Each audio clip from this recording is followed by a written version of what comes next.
Good evening. Welcome to the August 15th, 2024 Board of Education meeting. We'll begin with our land acknowledgement. We acknowledge the traditional, ancestral, unceded territory of the Chumash, Tongva, Fernandeño, Tatabaim, and First Nations on which we are learning, educating, and living. Miss Powers, would you lead us in the flag salute? You can also say no to me. Thank you for saying no to me. Help, I don't even know. Oh, wait, Miss Peggy Flynn. Oh, I got an eye roll, but she's going to do it. Thank you so much, Peggy. You didn't say I could say no. You can say no. Please stand. Oh, man, I'm messing this. Right hand up there, high. Right to begin. I pledge allegiance to the flag of the United States of America and to the republic for which it stands, one nation, under God, indivisible, with liberty and justice for all. Thank you very much. Okay, Ms. Quinterio, please take roll call at this time. Member Tabbitt, Present. Clerk Ponser Kamkar, Present. Vice President Agakanian, Present. President Weisberg. Present. Reporting on closed session, there were no items voted on, so there's nothing to report. Adjustments to the agenda. Yes, ma'am. During superintendent's comments, I'd like to invite Mayor Nick Schultz and Vice Mayor Nikki Perez to come forward.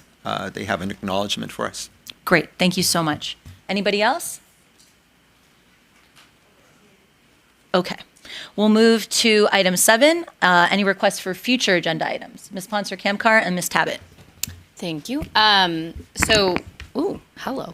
I know we're doing the DI master plan tonight, but I think it would be good within the next couple of months to have a comprehensive kind of DI strategy. Yes. About kind of where you see the growth of the program going, any additions we're making. The master plan is great. It's mostly about instruction, which is awesome, but I just want to kind of know what we're looking forward to. Thank you. Ms. Tabbitt and then Dr. Agakanian.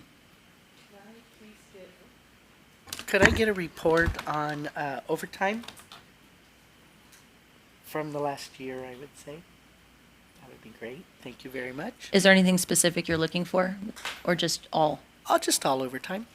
Yeah, unless you No, have I'm a- just classified, classified. certificated. Yeah, because our certificated don't get overtime. Correct. I just want to be. They get paid on certain specific jobs Right. proportionally, but I'm looking for overtime. Can I get direction on how you want that organized just by department? Yeah, that'd be perfect. Thank you. I don't imagine we have much, but. Dr. Agakanian. I want to get a report on the joint project with the city, with the Center for Entrepreneurship and the business. I did have a meeting with one of our council people this morning. She was kind of inquiring what the next steps are. And since my colleague who was kind of involved from beginning with this is no longer here, just want to know where we are and what the next steps are. Yes, sir. Thank you. Great. Just point of clarification. What's the urgency on that one?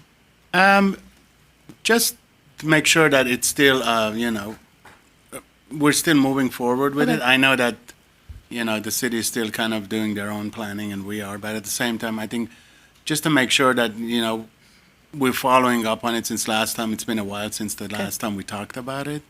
Just to make sure that they're aware, because they told me they're aware of it and they kind of want to know where we are as well. So. Okay. So maybe within, by the end of October? And Yeah, that is fine. Ms. Just- Tabbitt, on yours, what's the urgency on that?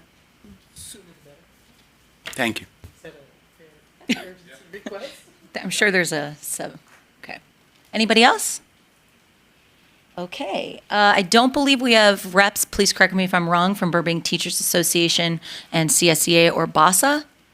It's been a crazy first week. I hope that everyone is taking a little bit of a break. Our union leaders have been working triple time. We are still waiting, I believe, for the arrival of our mayor and vice mayor. So do you want to start off with report from the superintendent, and we will bring them in as soon as they get here? Absolutely. I'd Thank like you. to invite Dr. Peter Knappich up to the podium.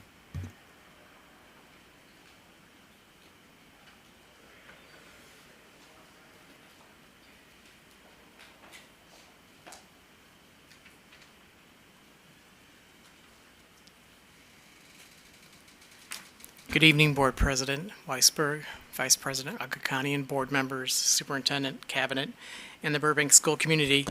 I am proud this evening to introduce our new Director of Elementary Education, Ms. Rebecca Roundtree Harris.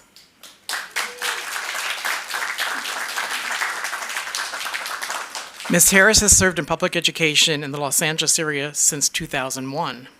She began as a classroom teacher and holds a bachelor's degree in African American Studies and Spanish and a master's degree in African American Studies also. In 2015, she became a district-level curriculum specialist focusing on English language arts. Ms. Harris transitioned to an administrative role in the year 2017-2018. She has served as a principal in 2 dual immersion schools in 2 different districts.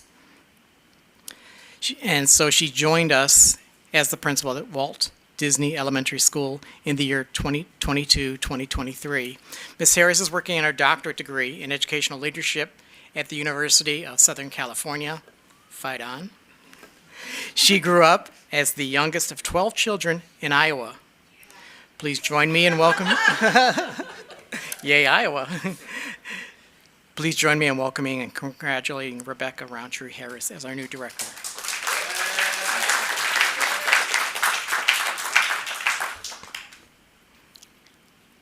It's so nice to be standing up here. I just want to thank all of you for giving me this opportunity to expand the work that I do within the Burbank community. Also, I've been doing this for a few weeks now, so I would like to take the opportunity to thank you for the warm welcome that I've received in this new position. And I'm just really looking forward to working with all of the different elementary schools and the work that we do to support our students and our schools and maximizing the learning that they do, their safety on this campus, and perhaps most importantly, their sense of belonging and inclusion at the school. So thank you for the opportunity.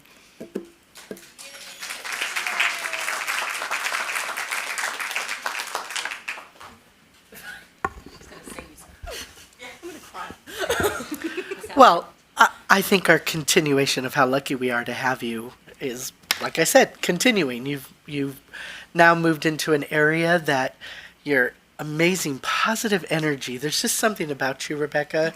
In your presence, you just feel this surge of light is the best way to describe it, because I've always felt that whenever I come to visit your school.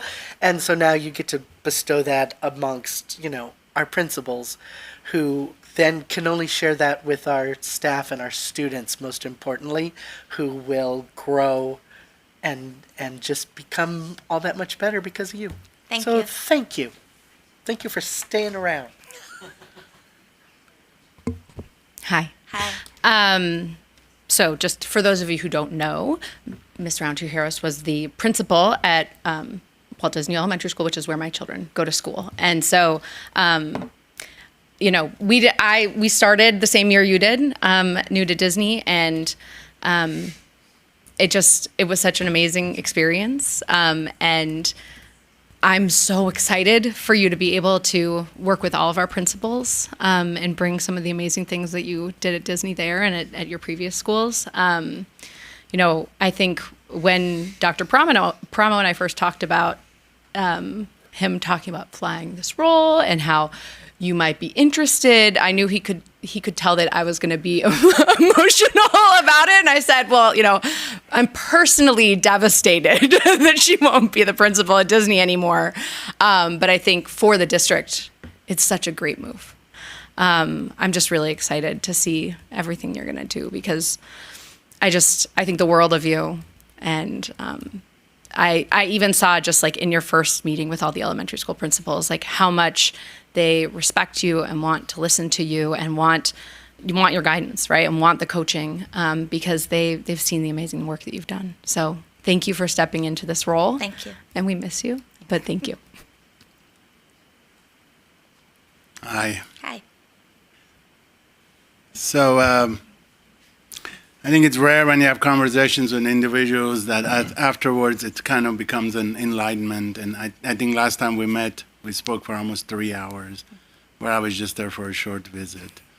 I am so glad that not only you're here, but also this difficult task that you're going to be taking on.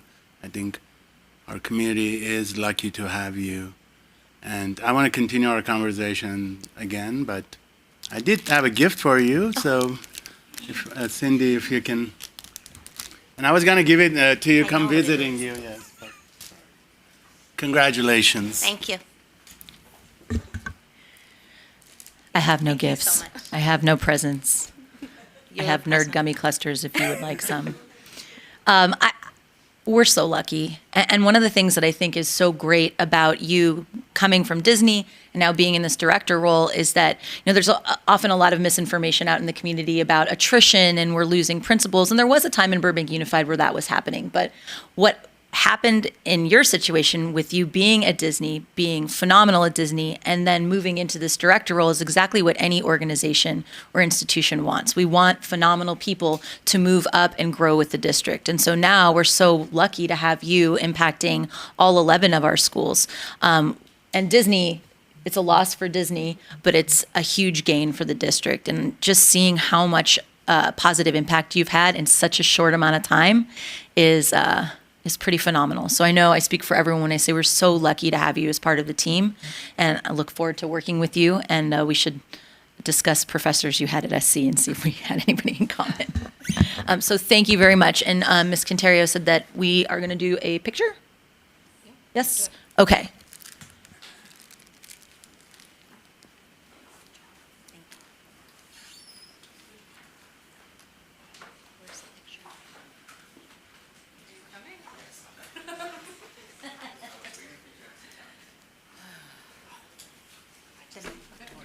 Well, who doesn't?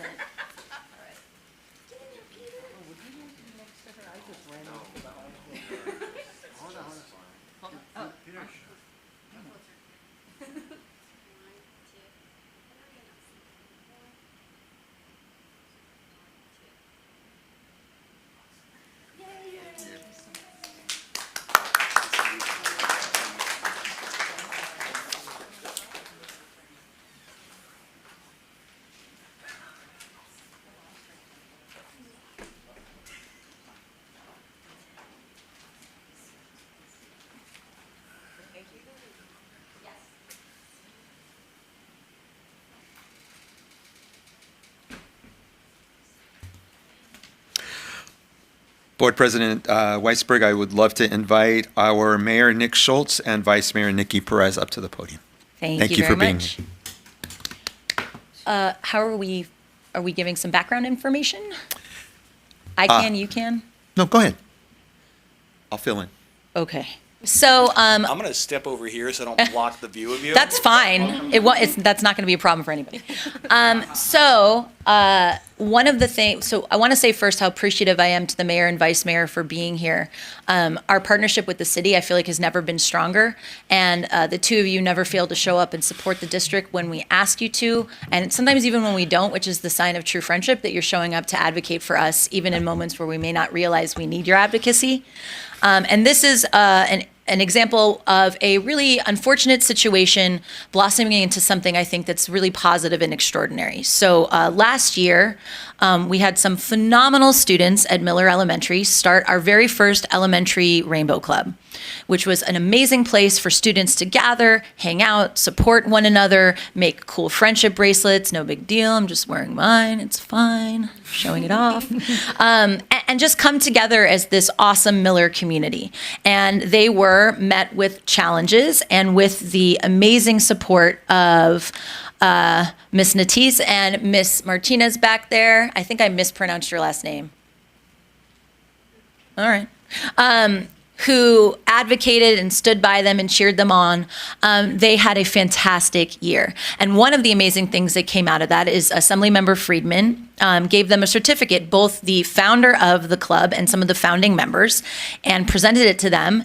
And we displayed it in the main office because it's a real achievement. When and this is a student-initiated effort, a student-run club, really fantastic. And then on Monday, our first day of school, somebody took it upon themselves to remove that certificate off of the wall at Miller. And it wasn't just about removing it, it was really about ripping it out of the wall. So it was on the wall with a hook and a piece of that, what do you call it, putty that you, like picture putty? And so somebody saw that piece of paper and let their fear sort of guide them in doing something that's unacceptable. And out of that situation, we gathered together as a community and we said, how do we show up for our kids? How do we show them that our support is unwavering? And not just our support, but the city of Burbank's support. So the mayor and vice mayor immediately sprung into action, and they have with them a certificate so that now when we go back to Miller, there's not going to be one certificate on the wall celebrating their accomplishments, there's going to be two. So we are meeting intolerance with celebration. We are meeting hate with love. And that's really what being part of Burbank Unified is all about. That we are going to lift up, celebrate our students in an unwavering way, no matter who you are and where you've come from. And we're going to do that in partnership with our city. So with that, just so everyone knows, I want to invite the mayor and vice mayor. I also want to invite up all the amazing members of the Rainbow Club who are here today to receive this fabulous proclamation, certificates. Some of them have gone on to Miller or Muir, but come on down, friends.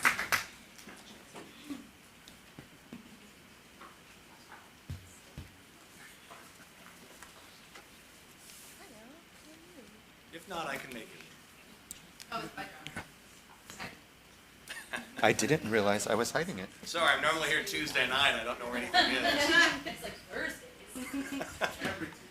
That's right. Well, first of all, Board President Weisberg, Vice President Agakani, and members of the board, Superintendent Paramo, esteemed staff, and of course, everyone in attendance tonight and our incredible Miller Rainbow Club members. My name is Nick Schultz, and I have the pleasure of serving as mayor of the city of Burbank, and I have our vice mayor here.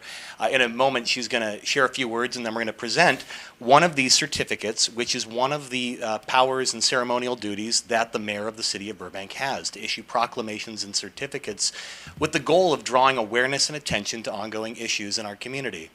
What I want to echo something that Dr. Weisberg mentioned in her remarks. What happened on Monday is unacceptable. And we all have a responsibility as educators, board members, community leaders to stand up and say what happened is wrong and wrong is wrong. So I hope you all know that the Rainbow Club of Miller Elementary is a critical part of ensuring that every classroom in Burbank is a place where everybody is accepted for exactly who they are, where we're promoting love and tolerance in the educational space. And so we hope that this is a small token of saying when we see those sort of hatred, bigoted acts happening in our classrooms, we're going to double it up with love. And if they do it again, I'll bring a frickin' proclamation and we'll just keep going as long as we have to. We're going to hang it there.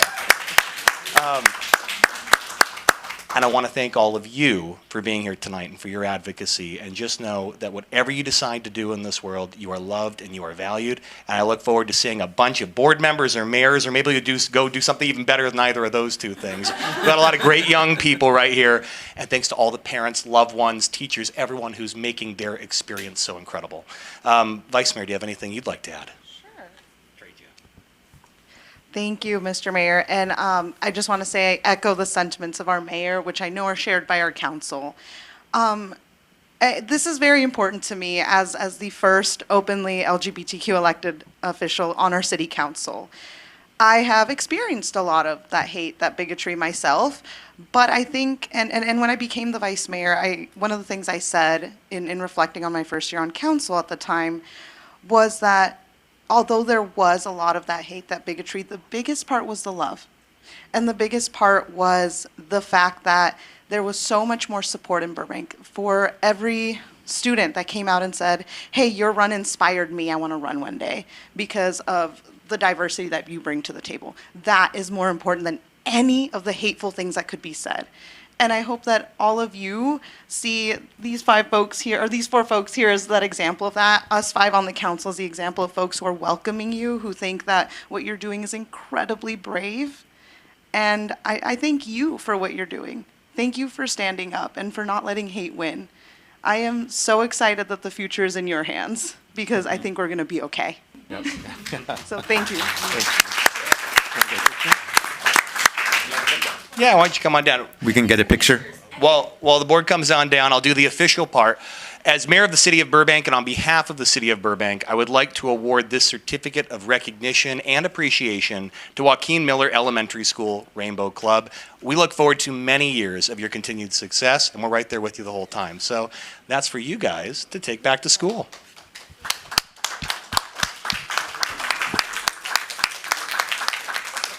And I think we got a great frame from Dr. Weisberg. I'll just keep making that.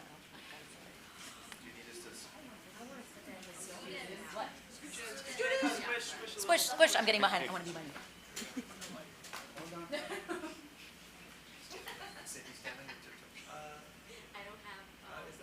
Is everybody in? Step forward and I'll stand behind. Scoot forward a little bit. You made me cry. Scoot forward a little bit. You made me cry. It's not even a Dodger game. There. Oh, there I get it. There we go. Sure, I get the tall boys.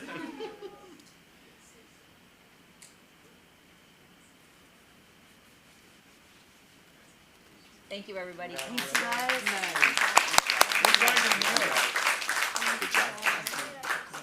for you now.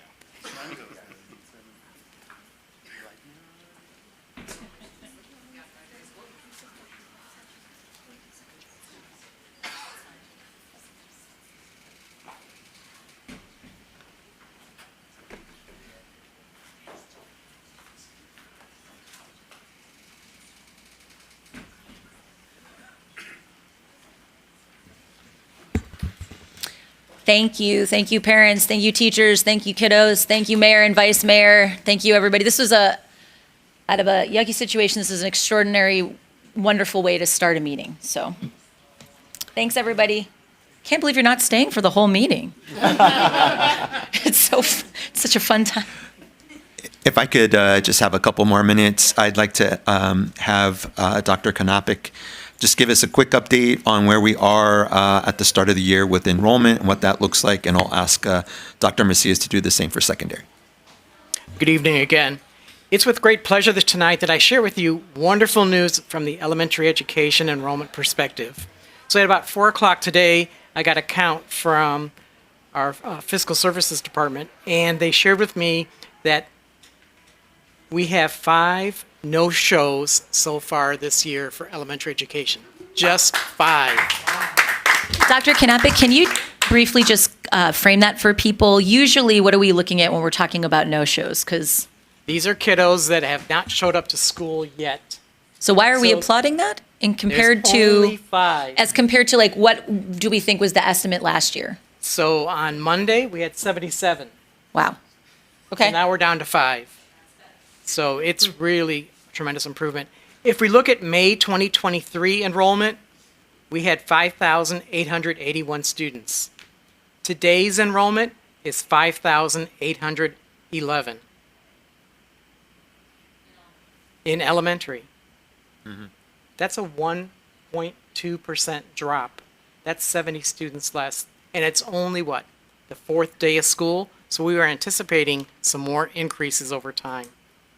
So we're really in very, very good shape across the district. Any questions on that? The public needs to understand what that means. That Yeah. means that, it's not just funding, but that we are able to plan correctly. Right. So that we haven't overhired nor underhired, but hit the mark. Exactly. So that we're not overspending on that budget of teacher need, and we're not scrambling to find replacements now or people to fill positions because we have too many kids because we underreport it. It's like a skill, and to do it within 5 students is, that's like winning the lottery.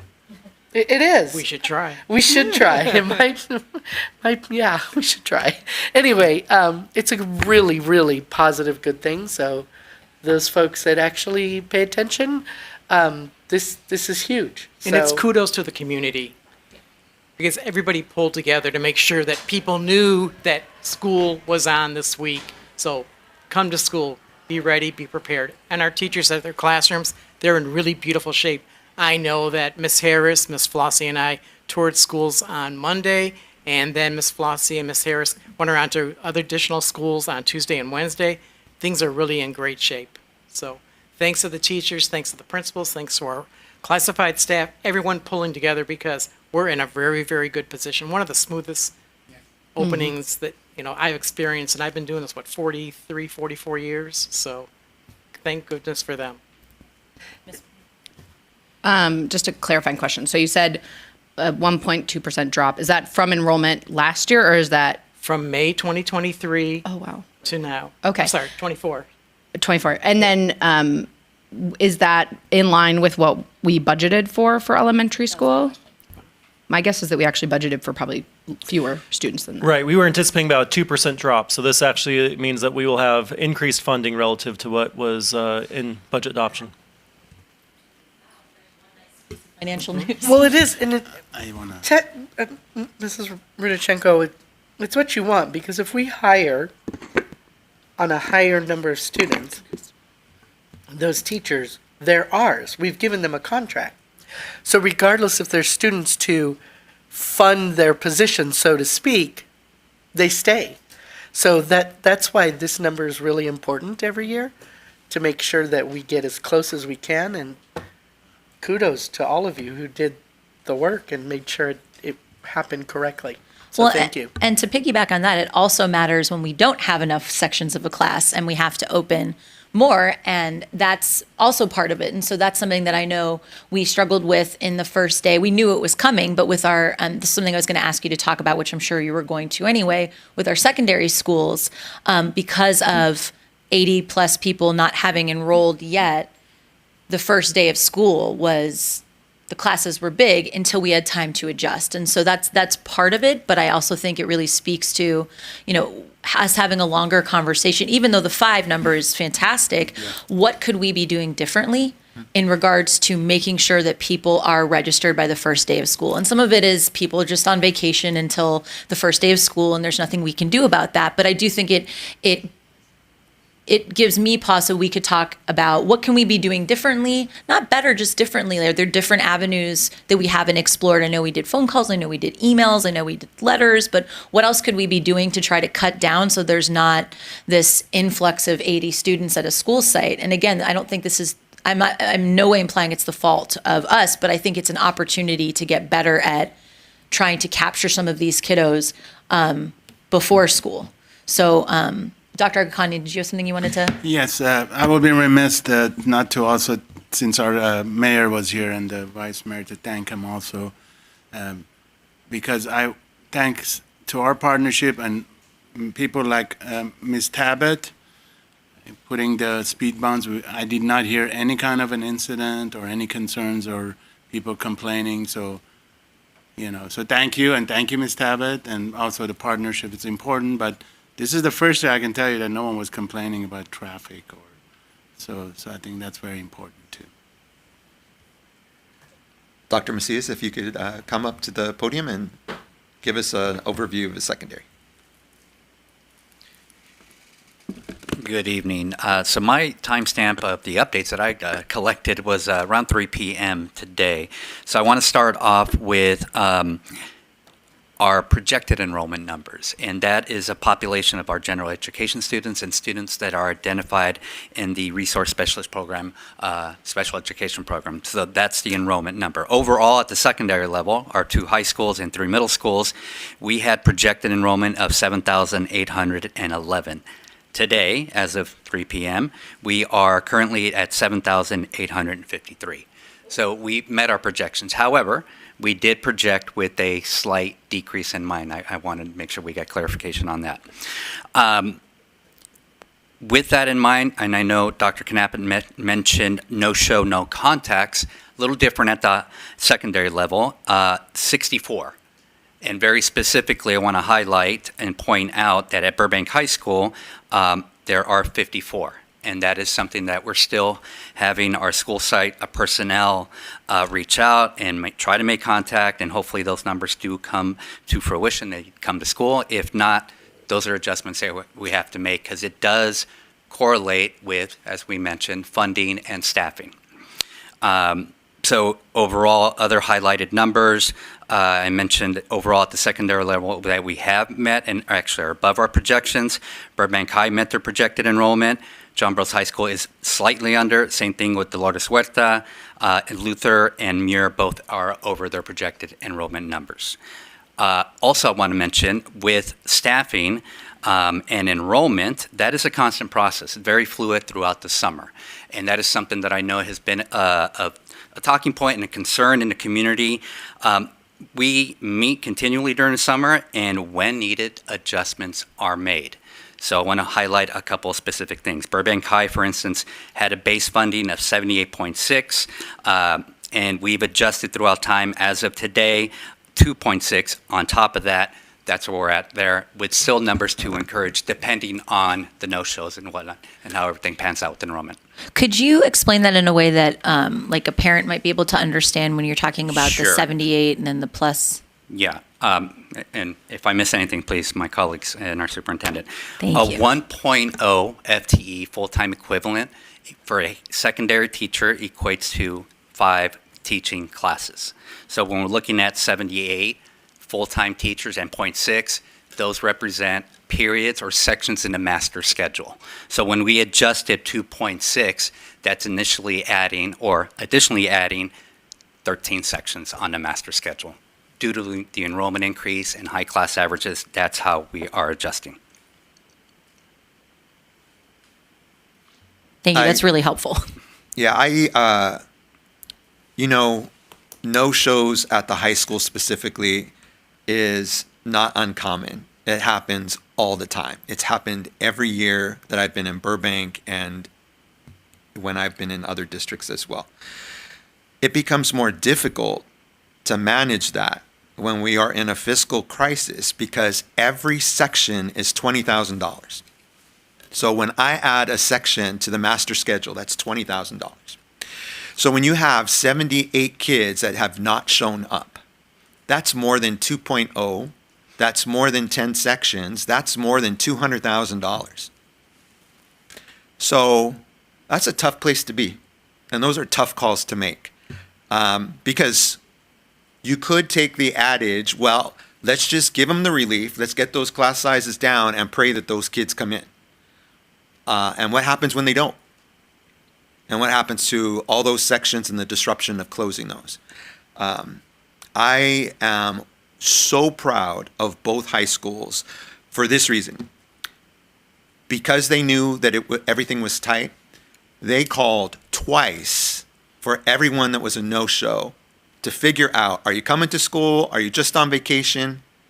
So that we can adjust the schedule and we can adjust the FTE. First day was hard. There's no doubt about that.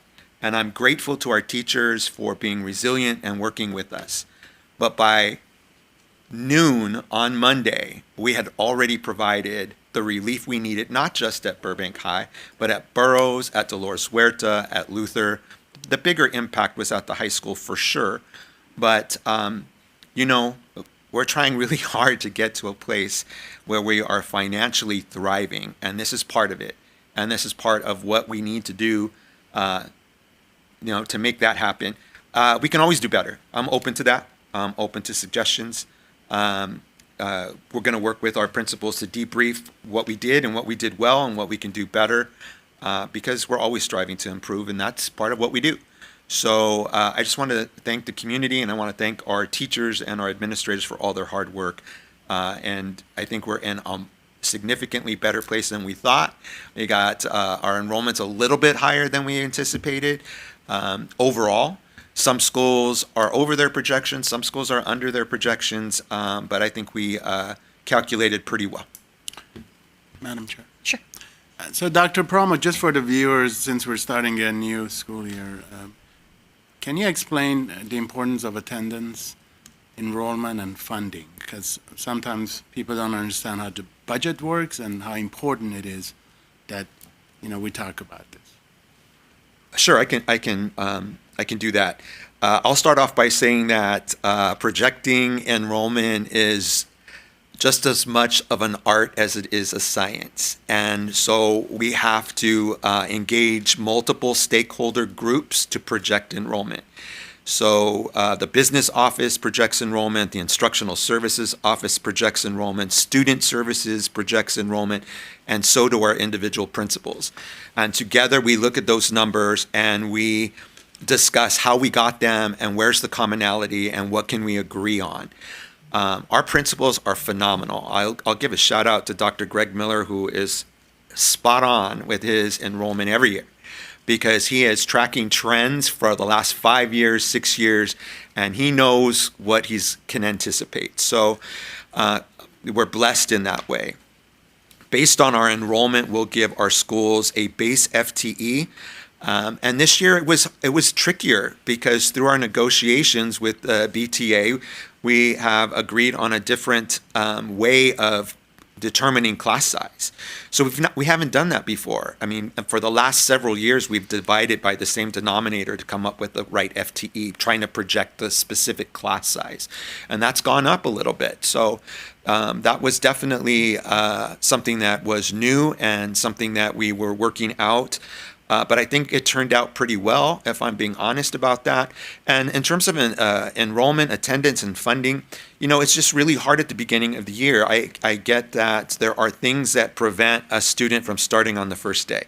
The challenge for us is knowing, do you intend to come? Because if I know you're going to come, then it's going to help me to figure out how many classes I really need to have open and to have a spot for you. The hard part is when students haven't shown up and it's the 5th day of school and I have no way of knowing, because I can't reach you, whether you're going to show up or not show up. So, and this is no different in any other school district up and down the state of California. Thank you. And thank you to Dr. Macias and Dr. Paramo and Dr. Anders for spending big chunks of their weekend monitoring all of this to make sure that we could jump into action on Monday. Okay. We are going to move on to 9, request to address the board. An individual or group representative present this evening may address the Board of Education on any agenda item or on any subject within the jurisdiction of the school board by completing a white request card and turning it in to Ms. Quinterio. Speakers are requested to state their name prior to speaking to the board. Not more than 5 minutes may be allotted to each speaker except by unanimous consent of the Board of Education. The superintendent may refer the matter to the proper department for review. Thank you. The district is providing alternatives to in-person attendance for viewing and participating, and I believe we have one virtual speaker. Yes? Are they there? They're not there. Do we want to do the in-person, then we can go back to see if they arrive? Okay. So we will do that. First up is Joel Schlossman, followed by Ani Markarian.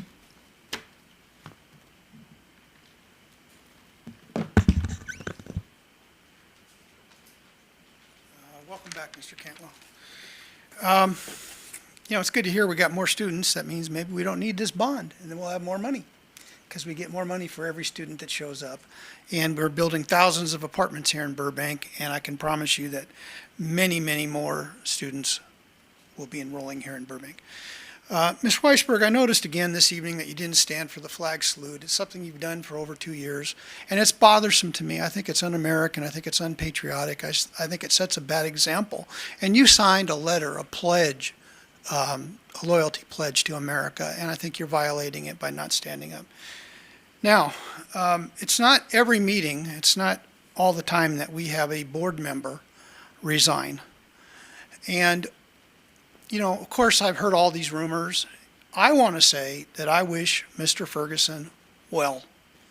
Whatever he's dealing with, if he's dealing with something, I wish him peace and success in what he's trying to accomplish. And as long as this fella hasn't broken the law, I think that he should be recognized, because over 8 years of service is something that he can be proud of. Now, you know that I talk about this bond. I'm concerned about it. I'm concerned about our economy. I wish the mayor was here. I wish he'd stayed, because I would have given him a zinger or two, because at the city council they do a lot of things that make things more expensive for the residents of Burbank under the guise of helping us. But it's always more expensive for us to live. So I read the news, and I'm looking for good things and bad things.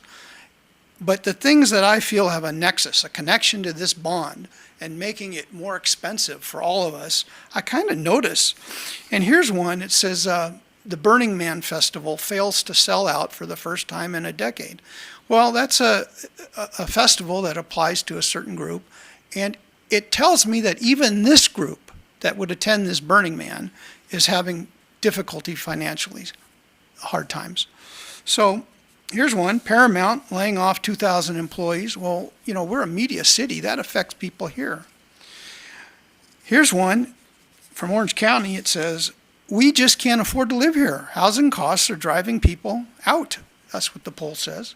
So I don't want to make things more expensive. And if you sign up and vote for this bond, it's 30 years. And I'm not going to be alive in 30 years. That's a promise. But some of these youngsters will, and they'll be stuck paying it. And it's just not necessary. The bond is inflated, and it's a lot of wants. It's not needs. Okay, here's one. I love this one. This is from a fellow named Billy Shakespeare. It says, neither a borrower or a lender be. It's from Hamlet. Yeah, exactly, first sentence. And I think that's words to live by. But this bond is both borrowing and lending. And you shouldn't do it. Why many American seniors are forced to work in retirement. Man, this is concerning to me. And the reason is it's endless taxes and needless taxes. And I say things to you, I come here meeting after meeting, and I say, think of the consequences of what you're doing, of the monies that you're spending that don't need to be spent. You gave the superintendent a $60,000 raise the first day of his work. And it's more than that because he gets benefits on the $60,000. And, I think that was a mistake. You allow your employees here to surrender their vacation days. Excuse me, Ms. Sponsor Kamkar. I'm testifying. I'm speaking at the podium here. And I'm concerned about it. That cost the district over $80,000 because now these employees can surrender their vacation days for cash. And that's problematic, and it's an example of the mistakes that you make. Thousands of job seekers turn out for Burbank's first media industry expo and job fair. And this is a fantastic deal. The city's helping people get jobs. But it's an indicator that times are tough for people and they need jobs. And you're making it harder with this bond. Stop shaking your head, you are. Hundreds of families benefit from Burbank Nonprofit Coalition's free back-to-school resources. They're giving out backpacks, and I read that you attended, Ms. Weisberg. And that must have been very moving to you, knowing at the same time you're helping the kids get a backpack and you're destroying their future financially. Thank you. Ms. Markarian, followed by Thomas Crowther, then Matt Benson. Good evening. Annie Markarian, Burbank resident since 1992 and candidate for School Board Area 5. I want to take a moment to acknowledge former board member Steve Ferguson and his commitment and service to BUSD, its students, teachers, staff, and families. Over his tenure, Steve made valuable contributions to improve the student experience and steadfastly advocated for policies that bring equity and inclusion into our district. He spearheaded the development of the suicide prevention policy, supported every student's access to the Burbank Library resources, and propelled countless initiatives for the betterment of Burbank schools. He was a trailblazer, and I hope his resignation opens doors to new opportunities that bring him joy and fulfillment. And I look forward to crossing paths with him again. He deserves to be acknowledged by this board.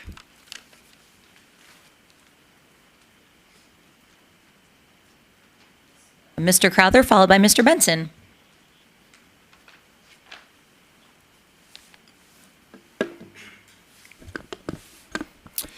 Good evening, members of the board, Superintendent Dr. Paramo, and Cabinet.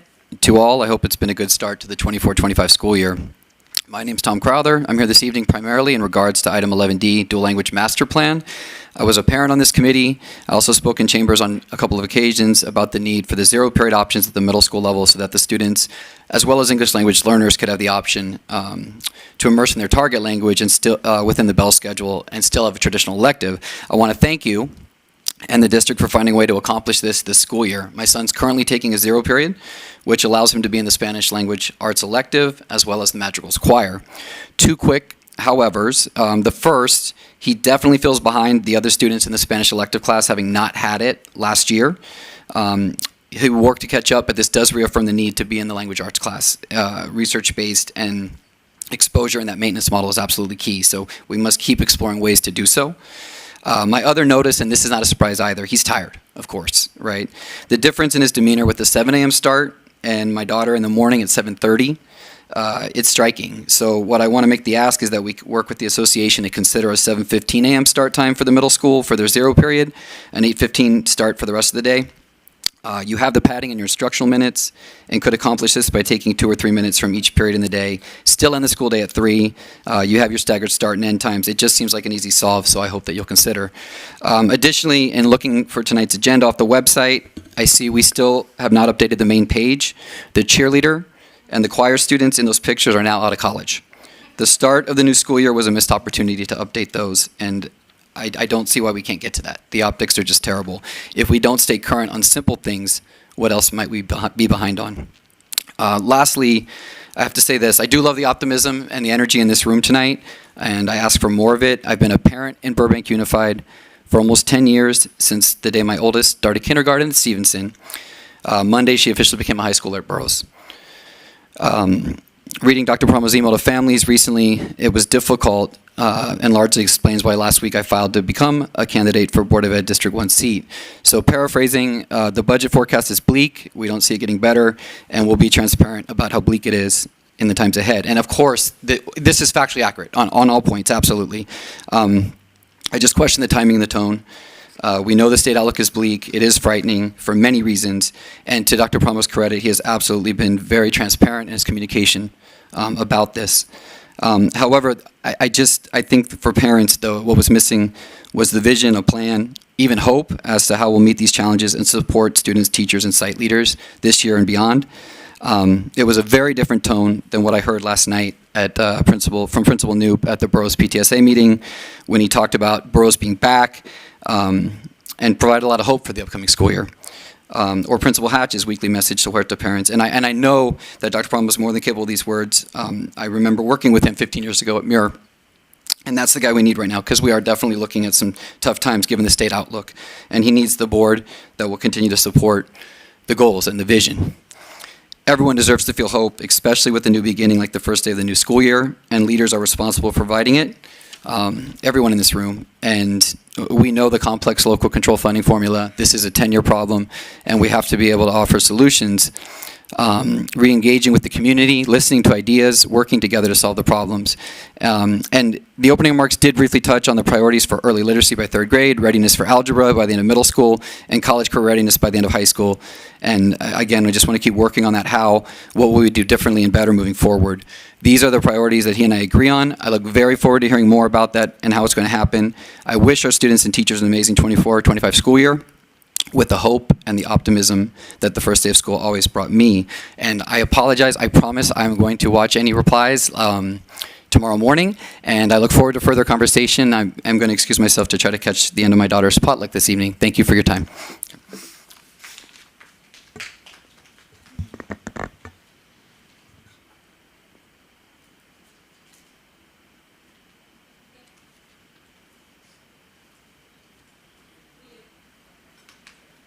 Yeah.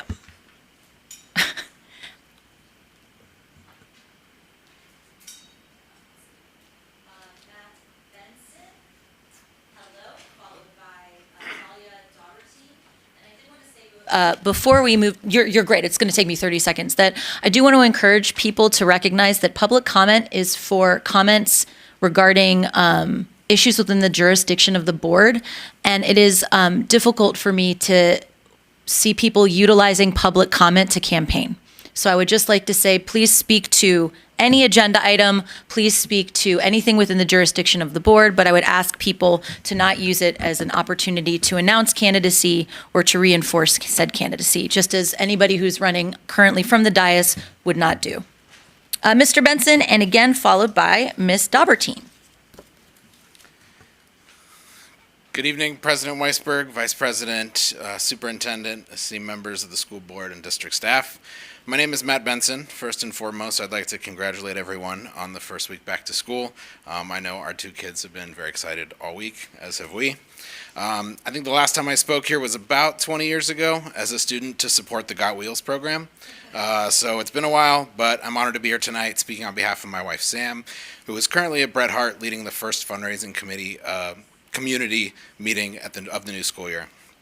First and foremost, she asked me to address a misunderstanding that came from last week's meeting. After everyone showed enthusiasm for the bench project, she was motivated to get started and released her GoFundMe that night. She has since learned that that was not proper protocol and would like me to sincerely apologize on her behalf to the board and anyone who was impacted by that procedure. Next, the Bret Harte community wants to extend their profound gratitude to the board for supporting this project and for hopefully allowing us to move forward with the bench. We know that this will be a source of healing for our community and for much of Burbank as well. It has been a pleasure working with you and the city in this endeavor, and we are really looking forward to breaking ground and inviting you all to the dedication. Thank you again for your commitment to the schools and the families like ours that attend them. Thank you. Ms. Daubertine, followed by Ms. Fontanella Notham. And apologies if I mispronounce. Please tell me how to do it correctly. Was okay? Woohoo! Close enough. Well, I'm used to my name being mispronounced. My name is Dahlia Daubertine. I'm a teacher at Bret Harte Elementary. Good evening. Superintendent Promo, Assistant Superintendent Knapik, members of the board. On behalf of Bret Harte and BUSD colleagues, family, and the many friends of Karen Lombardo, I wanted to express our heartfelt gratitude for your attention to Agenda Item 11A, approval of request to name a bench in honor of Karen Lombardo. It will serve as a beautiful tribute to Karen, to her remarkable qualities, and to her lasting impact on our district as well as on our entire community. Your support, kindness, and compassion during this difficult time are truly appreciated. So thank you very much.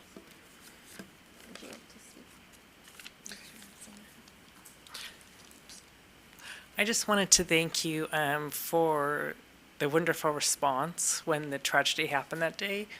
It was amazing, Dr. Promo especially, how Burbank came together and supported us. And I can't tell you, it was just like everyone swarmed in from the community and took care of us. And for those of us like me who've known Karen since 1990 and started teaching together, it was a big tragedy. And I just wanted to say thank you so much for being there for us, and we really appreciated that. The whole community, families, the different schools in the area, that whole next week, and even till the end of the school year, we just really appreciate how you came together for us. It meant a lot to us, and we will always remember that. Thank you so much.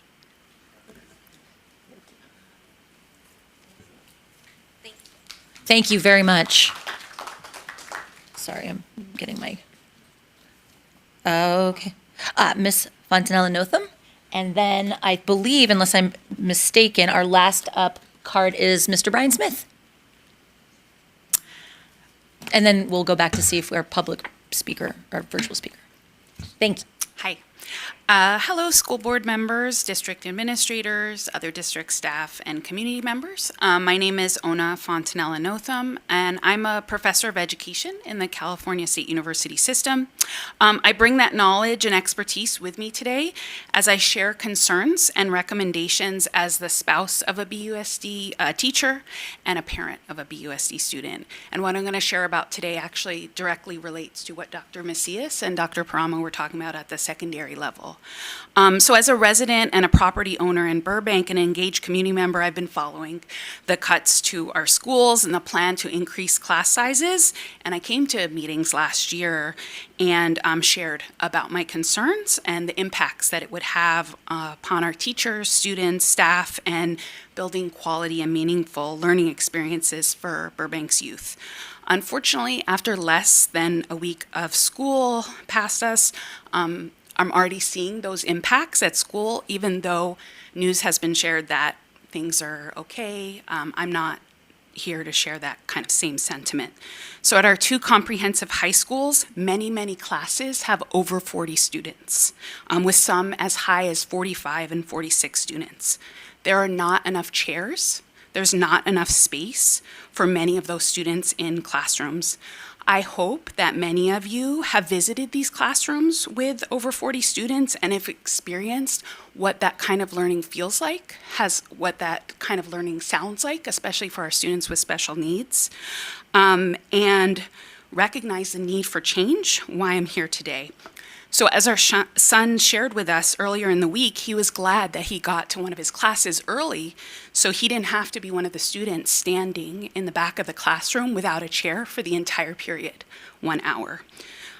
Students in classes have been tasked with obtaining folding chairs, missing class time to try to find a chair to sit, or not having a space to go.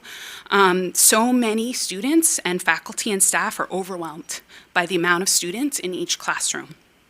So after attending many of the LCAP meetings last year, I just want to remind you, and some of you probably know these by heart, but just a few of the goals that our district is working towards. So goal 1, for example, is students will be career and college ready via high quality instruction. Goal 3 is to recruit and retain quality employees. Goal 4 is efficient and effective operations as measured by appropriate facilities, especially classrooms that are conducive to the needs of instructional program from the first day of the school year. So based upon what I shared about class sizes and lack of space in classrooms and appropriate seating, as well as what's being asked of secondary educators in our district, it seems like these goals are on shaky ground. High quality instruction is difficult if there isn't enough seating or enough space in the classroom, if people cannot hear or cannot see because of huge class size. Will we be able to continue to retain quality employees if teachers are teaching more students than their contract permits, or are feeling overwhelmed by the sheer number of students they need to teach and get to know and support? Are our classroom facilities bursting at the seams with the amount of secondary students in each classroom? Does not having a permanent chair to sit on equal proper facilities?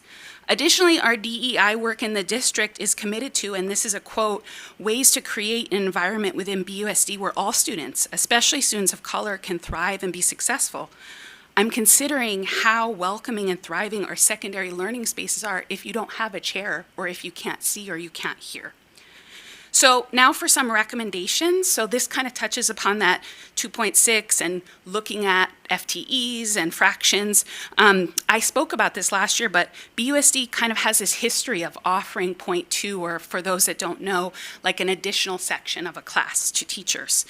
And so I've learned this is already occurring at the secondary schools, and I shared last year in school board meetings my concern about that. While it kind of seems like this great idea, okay, let's add a section here, add a section there, what that means for teachers is they lose that planning or conference period. And so it seems great, right? There's additional pay, but where do they do that work? And so when do they respond to parent emails? When do they respond to parent phone calls? When do they grade? When do they give feedback? When do they give extra support to students who are struggling? As I learned from our son last year, who was one of those students who was struggling with physics, it happens during their lunch breaks. It happens after school. It happens on the weekend. It happens in the evenings. While I'm so grateful to BUSD employees, it's not sustainable. And so we need to support our teachers so they don't get burnt out. Thank you. Thank you. Mr. Smith.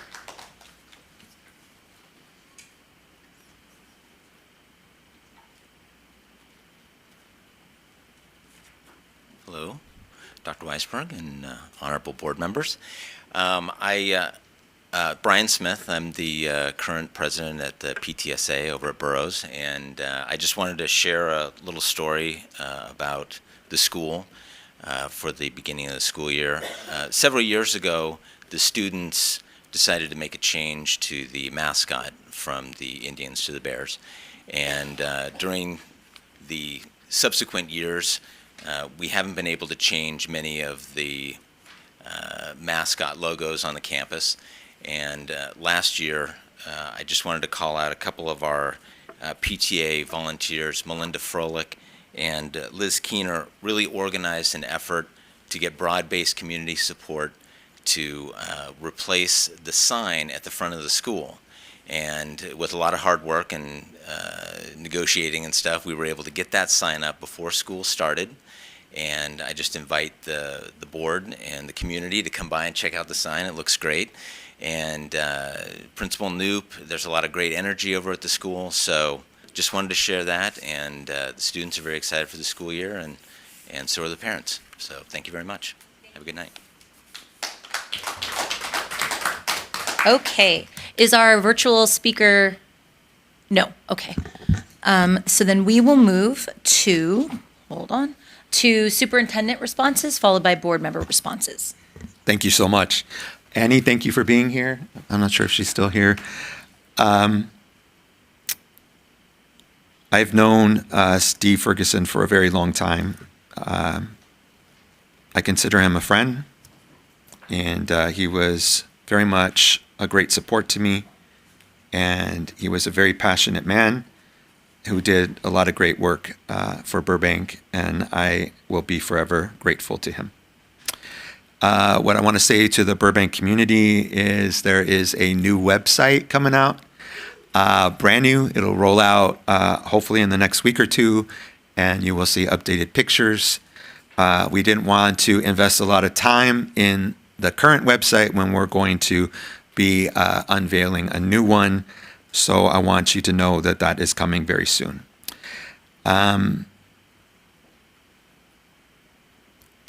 When we talk about early literacy, it's really difficult to explain in a short amount of time or in a short article what that all entails. What I will tell you is that I'm really excited that our teachers and our principals are excited about some new phonics program that we're rolling out this year to help us with early literacy.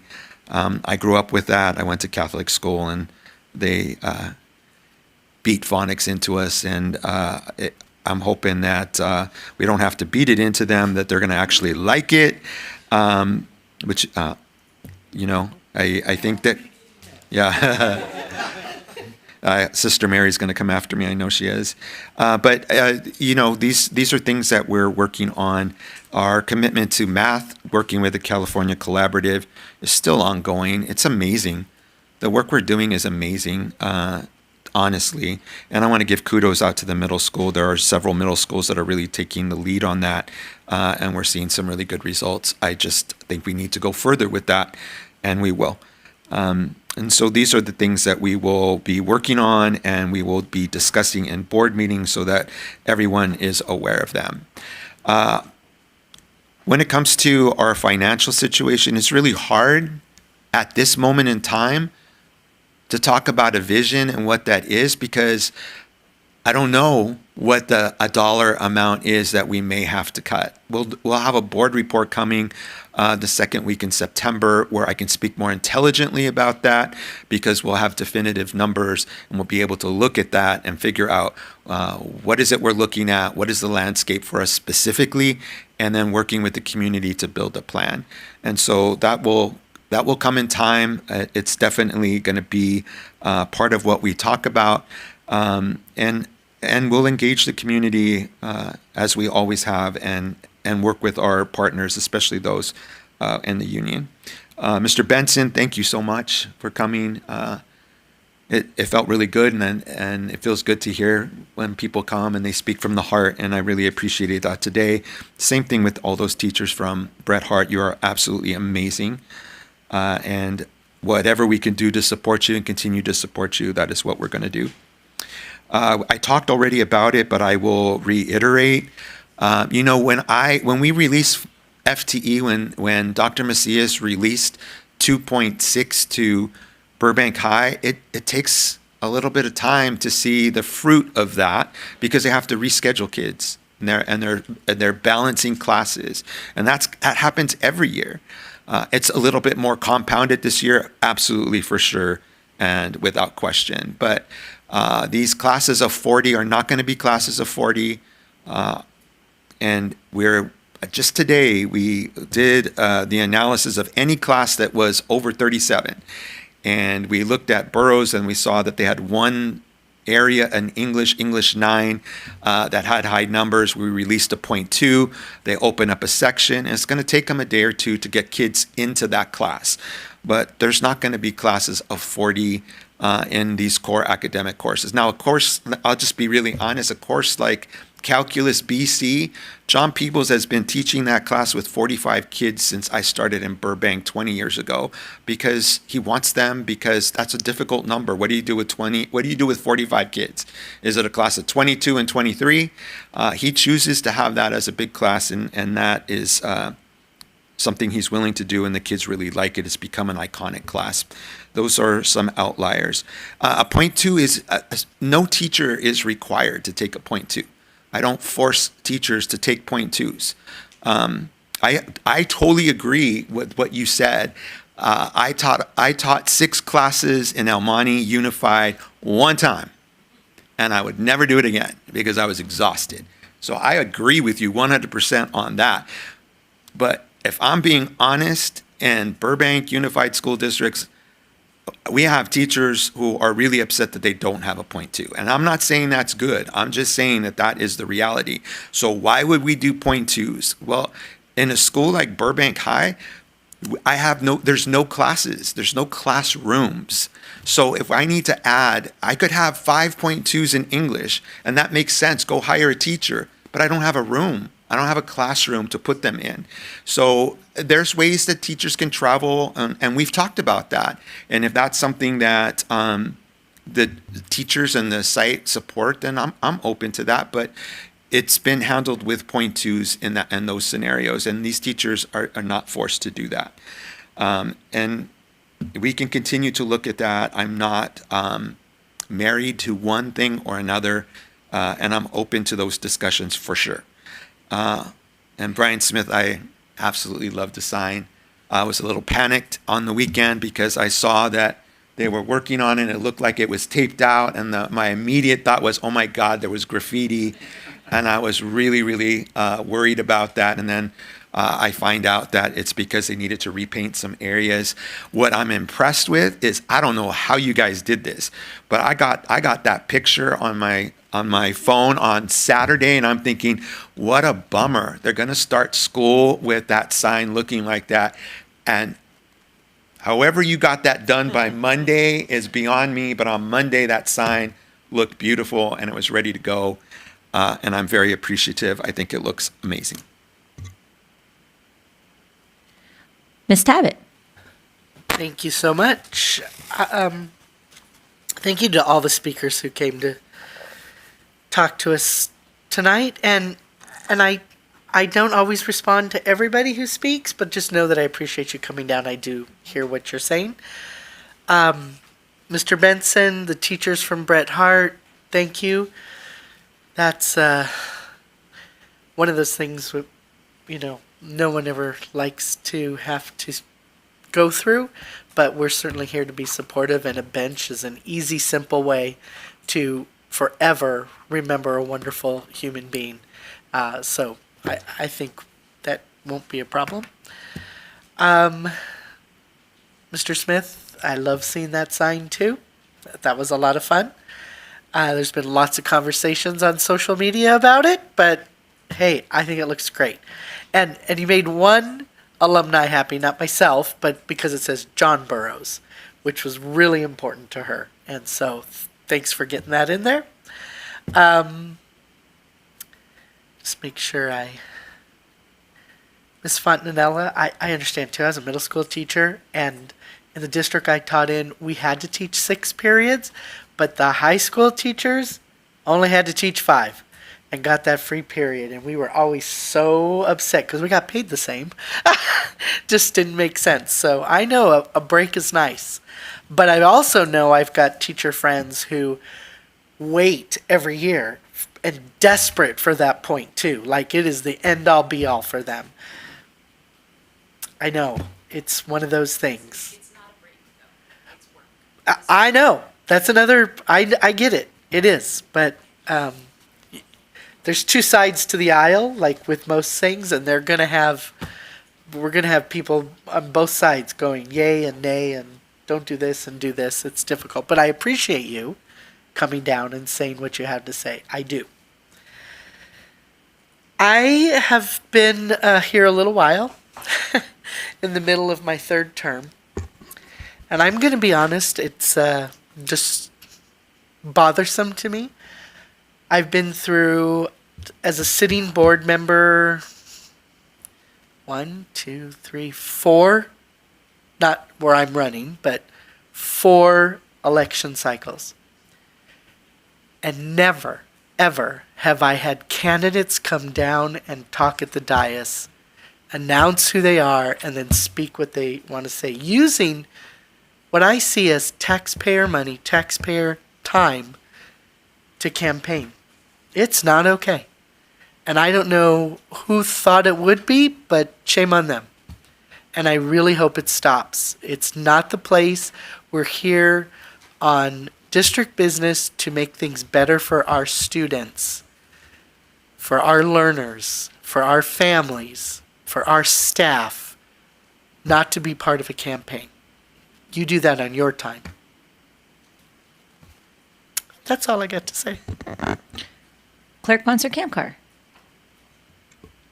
Thank you. So thank you to all the speakers tonight. I especially appreciate when people bring solutions or ideas when they're coming with, I think real valid concerns, right, about what else we could possibly be doing. And sometimes there's things that we've considered, but we've ruled out for various reasons. And that's often when we look over to staff and say, like, well, have you thought about that, guys? But again, I always appreciate problem solving, not just problem finding. So to Mr. Benson and Mrs. Benson and Ms. Dauberton and the rest of the Bret Hart staff, thank you for your advocacy for this memorial. We also got a message from Principal Walters about this in support of it. She was obviously here last meeting as well, reading the message from Ms. Benson. I just think it's going to be a really beautiful memorial, and I'm really, I think it's going to be a space for healing for that school. So thank you for making sure that it happens. And I didn't even know about the GoFundMe, so clearly no hard feelings on that point. Everyone is doing their best. All right.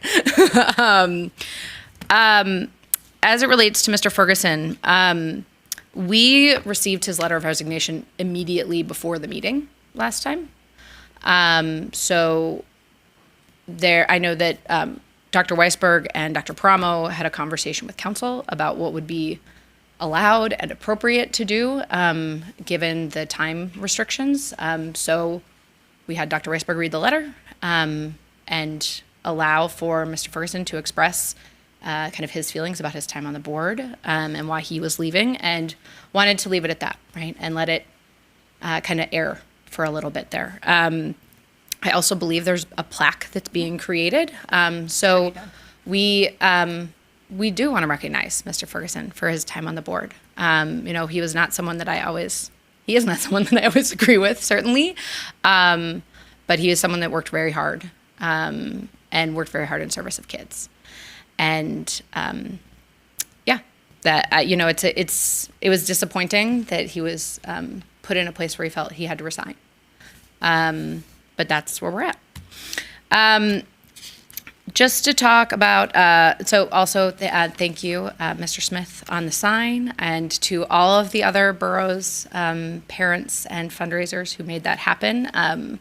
It looks beautiful. The new paint job we mentioned before looks beautiful as well. So it feels like Burroughs got a real spiffing up over the summer. And to hear like Burroughs is back, like that's what it feels like when you go by the school. Lastly, just to talk about, and I'm gonna like make eye contact with Mr. Cantwell, and he can tell me if I need to cut it. Just to talk about some of the things that were, I believe, misinformation about the bond. Our facilities master plan identified a number of priority 1A, priority 1B, priority 2 items. It's in the 500-page document. The priority 1A and 1B items are things like HVAC and roofs and ADA accessibility and safety and security, right? Things that are very necessary upgrades to buildings that are, in some cases, over 100 years old and have been well maintained, but we can't just continue to maintain and patch holes. We need to really do some work. And we are not funded in the state of California to do facilities. Like, that's a very specific thing. Basically, the state says, like, you are on your own for the buildings. We aren't funding you for that. And so what the board did was put a continuance of a bond that was coming off of the books onto the ballot for this fall. We have been really clear that this is funding. Really, we hope that it can fund more of the needs that are on that list, right? We know we're not even going to get to wants. We haven't gone through the exercise of trying to exactly map out which ones will be in there, but it's not going to be anything too sexy. It's going to be HVAC and roofs and ADA and safety and security. It's going to be really things that we need. They're not wants. And I also want to correct this idea that we're somehow impacting people who are looking for jobs. I wasn't really able to make the connection there. If anything, a bond will create jobs in Burbank, good jobs, union jobs, and $458 million of them. And all that money has to stay in Burbank. It's not going to Sacramento. It's not going to LA County. It's staying in Burbank to build facilities, to do roofs and HVAC and ADA accessibility and safety and security. And there's no wages for salaries for teachers or administrators. It is money that will stay in Burbank and be a net job creator for Burbank. Thank you. Vice President Agakanian. Mr. Benson and Ms. Dobertine and teachers and all the family members of Bret Harte, thank you. I know,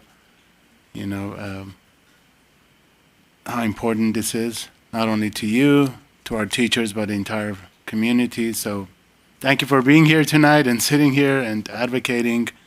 And I think, again, this will bring healing to the community, and it will bring the community even closer. So thank you for advocating for this. This is very important. All of our teachers, after a long day of work. Mr. Smith, also thank you very much. I did see the sign, and I was a bit worried like you, but it looks beautiful. Brand new. It's amazing. And I want to thank not only the PTA, all the volunteers, but all the people who also donated to this wonderful cause, having it ready right at the opening. And, this has been a journey, but,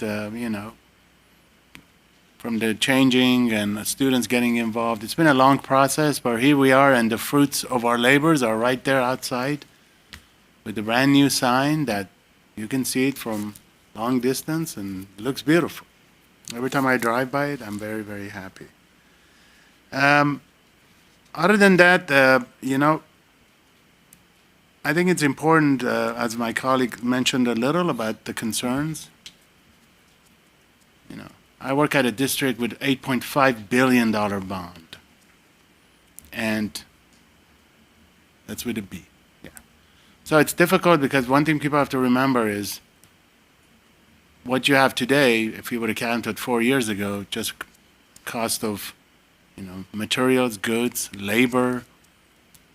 People forget that for any of you who are doing any kind of a construction, you know what I'm talking about. What would have cost you $1 4 or 5 years ago? Now it's going to be 50 cents for value. I'm just simplifying it. So people have to understand that. And the importance of maintaining, yes, as my colleague said, it's not a wish list, it's really maintaining. It's important. Just think about the recent earthquakes we had. That itself really puts a strain on buildings. Just to simplify things, that requires maintenance. And the cost of maintenance has gone up, cost of goods have gone up, and I think it's important for all of our members of our communities to understand. And yes, this will create a lot of jobs. And I think it's important for people to also understand that. But with that, again, all of our friends from Bret Harte, thank you for being here tonight as well. Thank you. Thank you to all of our speakers. To Mr. Benson, thank you so much. And no need to apologize about I saw the GoFundMe and I was like, oh God, I hope people don't think we won't help with that. So my concern came from a place of, I don't want people to think we can't help with whatever additional financial needs there, because it's the bench is being donated by the city. Whatever else is needed is, I imagine, going to be very small. So my concern wasn't, I can't believe somebody's doing that, but oh my God, I can't believe somebody's doing that. Well, we're going to help. So if anything, we should have probably communicated more clearly. Don't worry, we'll do this with you. So thank you for saying that, and thank you to everybody for coming down and advocating. It's going to be a really beautiful tribute, and I love that it's going to be right under the window of her classroom. So you can sit there and sort of think about her and the impact she made on the school and the community. So I'm really looking forward to seeing it when it's completed and to celebrating all of the amazing things she gave to Burbank Unified. So thank you for being here, and thank you to Ms. Walters for also emailing us. So many things. Always great to have you here. I think what I appreciate is, so again, I think your observations are always really insightful. I was pleased to see how quickly we moved to diminished class sizes almost immediately. We're still working on it, but I'm excited that we're going to get there. And, I think the interesting thing about the point twos that you bring up is that, not just in Burbank, but we know this, those of us who are teachers and everywhere else who are teaching in this country, that we're pretty magnificently underpaid. And so teachers are really clamoring for point twos, and it does add additional work, but the point two also brings with it additional pay. Not ideal. I mean, like Dr. Paramo said, I taught 6 classes last year, and it damn near about killed me. So yes, it was more money, but like the trade-off was weekends spent grading and writing, all of the things that you highlight. So I absolutely agree. I think the challenge is part of this issue is, I don't think anybody up here disagrees with any of your assessments, right? We know that smaller class sizes are better for learning and better for teaching, full stop. One of the things that we made sure to do is check to make sure there were desks in every single classroom that met the needs of the students. It may not be done yet because we're day 4 of school, but it will be. One of the other things that we recognized is that because we have a lot of new assistant principals, that's one of the roles of an assistant principal on campus, is to go room to room and say, okay, so this class has 30 kids, we need 30 desks. This class has 35 kids. And because some of our APs are really new, they might not have known that. And so one of the things I spoke with Dr. Macias about is making sure that our APs know, and this isn't saying, oh, it's their fault, not. You don't know what you don't know. So we have enough desks. We just need to get them out of storage and put them in the rooms. And so this is something that we can work together with Dr. Macias and Dr. Paramo to make sure that when we're doing our work with our APs, we can make sure that this stuff is in the room for the students. Now, I don't think you can fit 45 desks in a room, right? So that's a different conversation. But I do think that in a classroom that can accommodate the number of students, that is something that we can address. So it's these small things that we know about and we're addressing and working on. And I think the hard thing for me is just knowing that part of the solution here is being able to secure additional funding. And I'm not trying to toss it off to somebody else, right? Like, but the truth is, until we can do that, some of these problems we're just not going to be able to solve. And we're doing the best we can with a very limited amount of resources. So, and again, I don't say that to deflect responsibility, because I do think that every point you made is a valid point. And I spent a large chunk of this weekend responding to valid, concerned parents and teachers reaching out and saying what's going on. But I alternately felt really secure knowing that Dr. Paramo, Dr. Macias, Dr. Anders were working on it on a minute-by-minute basis. And hopefully, as we move towards, next academic year, we'll get better at doing it. But I am always available if you want to continue. I've said this to you before, but I will continue to say it, to continue the conversation offline. I hope that you'll feel comfortable to not waiting to a board meeting. You can always come, but reach out. We can grab coffee. We can have a phone call, because typing this a lot in email, I know, is like a huge time suck that nobody has time to do. But I hope you will continue to reach out, because I think the good news is that we're working on it, and the bad news is that part of the solution doesn't exist yet. But I hear what you're saying, and it resonates with me. Let's see. It's a challenge to be a board member for a number of reasons. One of the more challenging things is that, we're not robots, we're human beings, and most of us have social media, and we go on social media and we see just a whole bunch of really painfully hateful, inaccurate information a lot of the time. And it's really hard to not respond. And one of the things that I saw popping up quite a bit over the last week, and I wish Ms. Markarian stayed for responses after her public comment, because what I would say to her is it was really disappointing to see her and her supporters like Mr. Schlossman and others accusing us of ignoring Mr. Ferguson or not respecting him, and that couldn't be further from the truth. We, as Ms. Ponser-Kamkar said, found out about an hour before closed session. I wish he had come and read it himself and given us time to talk with him. We immediately spoke with counsel and found out when we were legally able to read the letter, which is why it was read when it was read. The plaque has already been sent to him, thanks to Ms. Quinteria for moving so quickly to get that ordered and made. I think everybody in this room acknowledges the service that he gave, and it is deeply upsetting that people are using him as a way of spreading misinformation when this was a very difficult decision for him to make and a very difficult decision for us as board members to process. So just as a human being, I don't begrudge people trying to win an election or win an argument or win a whatever, but I just wish people would do it from a place of honesty. It is really difficult to see the sort of willful spreading of misinformation. And I know that's our culture now, that's the world in which we live, but when that kind of stuff is spread, it hurts our kids, it hurts our students, it hurts our teachers, it hurts morale. And I wish that the people who were sort of willfully spreading this would take a time to think about the impact it has on our district. Say what you want about me, many people do. But I would ask people to be really thoughtful about how their words are impacting our district. When you lie and you do it over and over again, it hurts the district. And if you're running for office to serve the district, I would imagine you'd want to think about how what you're saying is impacting the district. To reiterate a couple of things, so number one, Mr. Schlossman, I recommend reading Hamlet. Polonius is not someone you want to quote. The superintendent contract was built as you were at the meeting, so I assume you heard. Dr. Paramo does not get raises. That's built into his contract. So the reason that he received the amount he received up front is because his contract specifically says, I'm not getting a raise. Number two, we were remiss in not figuring in Burning Man attendance when we were thinking about our budget. And you're right, we didn't. And that we won't make that mistake again. I'm holding you accountable, Mr. Cantwell. I'm sorry.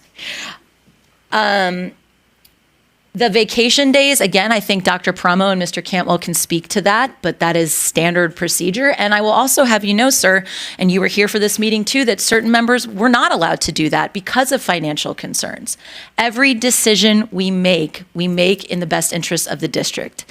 And I know that you don't have that same motivation when you come here, but trust me, we're not in it for the money or the fame or the glory. We're in it because we really care about our kids and our teachers and our district. So again, critiques are welcome and necessary. I love when someone comes here and says, this is what I'm seeing. These are some suggestions I have. What can we do about it? We're not expecting people to come and celebrate us, but a little honesty would be really, really important and extremely helpful. So thank you to everybody for their comments. Dr. Agakanian, and then we'll move on. Yes, thank you, and thank you, both of my colleagues. Talking about our former colleagues. So those of you know, I started serving with Mr. Ferguson. We got elected together, and as my colleague says, we're all human beings. We're not robots. Things change, and I hope that again, people remember him for all the wonderful things he's done, all the wonderful ideas and projects. Certainly, first time we passed the Armenian Genocide Resolution, he was the person that stood by me, and many other wonderful programs. But at the same time, I do agree. I think, we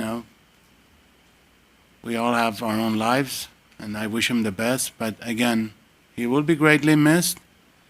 But at the same time, I hope people kind of move on and remember all the wonderful things that he's done for this district. And he always said it's for the kiddos. So, Steve, we miss you, and I wish you the best. Thank you. Thank you very much. We will move on to item 10, report to the board. I'm super excited about this one. Thank you for your patience and waiting 22 years. We're finally here. Report on Burbank Unified Career Technical Education Skills USA Participants 2024. Really excited.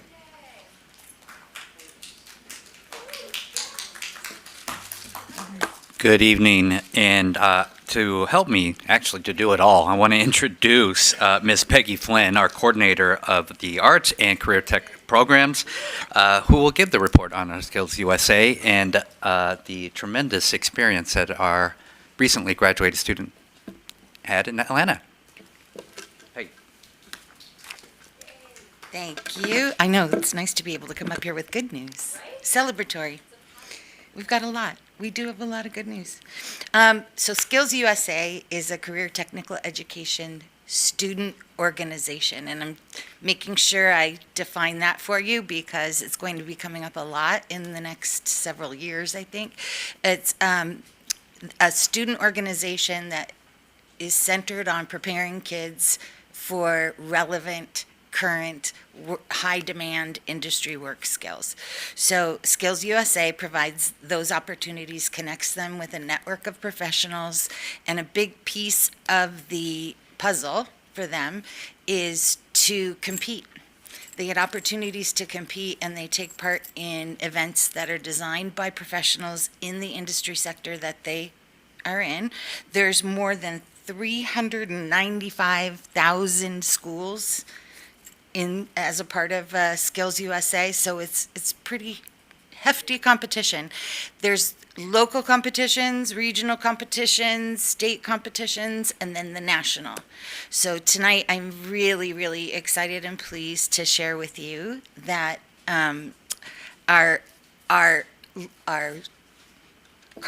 we had, I'm sorry, I'm late in this. We had 52 students that competed this year in the regional competitions, and that doesn't include everybody who's a part of the organization in Burbank Unified. These are the kids that chose to compete.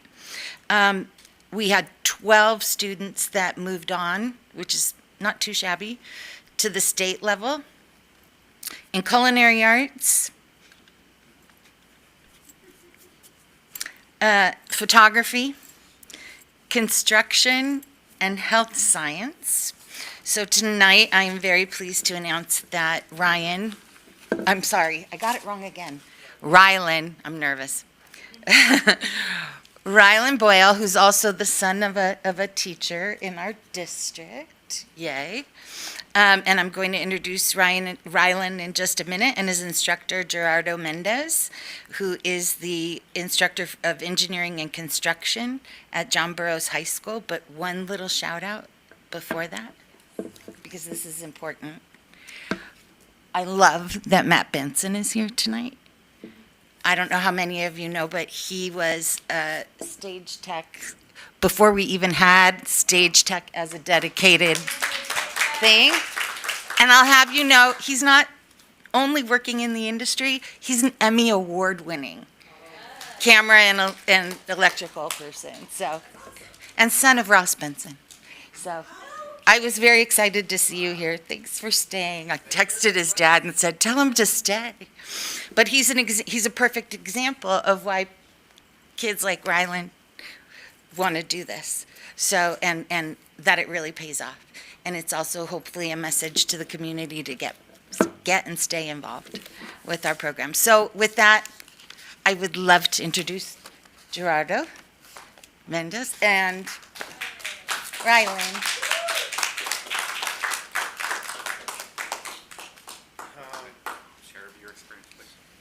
My first time doing this. Hello, everybody. Gerardo Mendez at John Burroughs High School. This is my 4th year teaching there. When I started there, it was cabinet making. This year, it changed to construction 1, construction 2. Rylan was my student last year. He competed in the regional construction competition. He got 1st place. I had another student compete too. He got 2nd place. They both went over to state. Rylan got 1st place again. Harrison got 2nd place. Only the top student in each state is able to go to Atlanta, Georgia. Thank you to our district. We were able to go. Me, Rylan, and Ms. Tabet went with us. Okay, it was a good experience. I met a lot of people. I networked with a lot of people. I took some classes, some courses there to get more into the Skills USA about budgeting, how to make the program better. So it was a good experience. I'll hand it over to Rylan so he's able to talk about his experience, how it went. He has a whole podcast. I don't know. We sent it out. I don't know if you guys saw it. We'll share it. Just have it. He did a podcast over there. It's about 20-minute interview with him and I think it's NCCER, which is a educational program that works with the other states. Hello, hello. How's it going, guys? Good.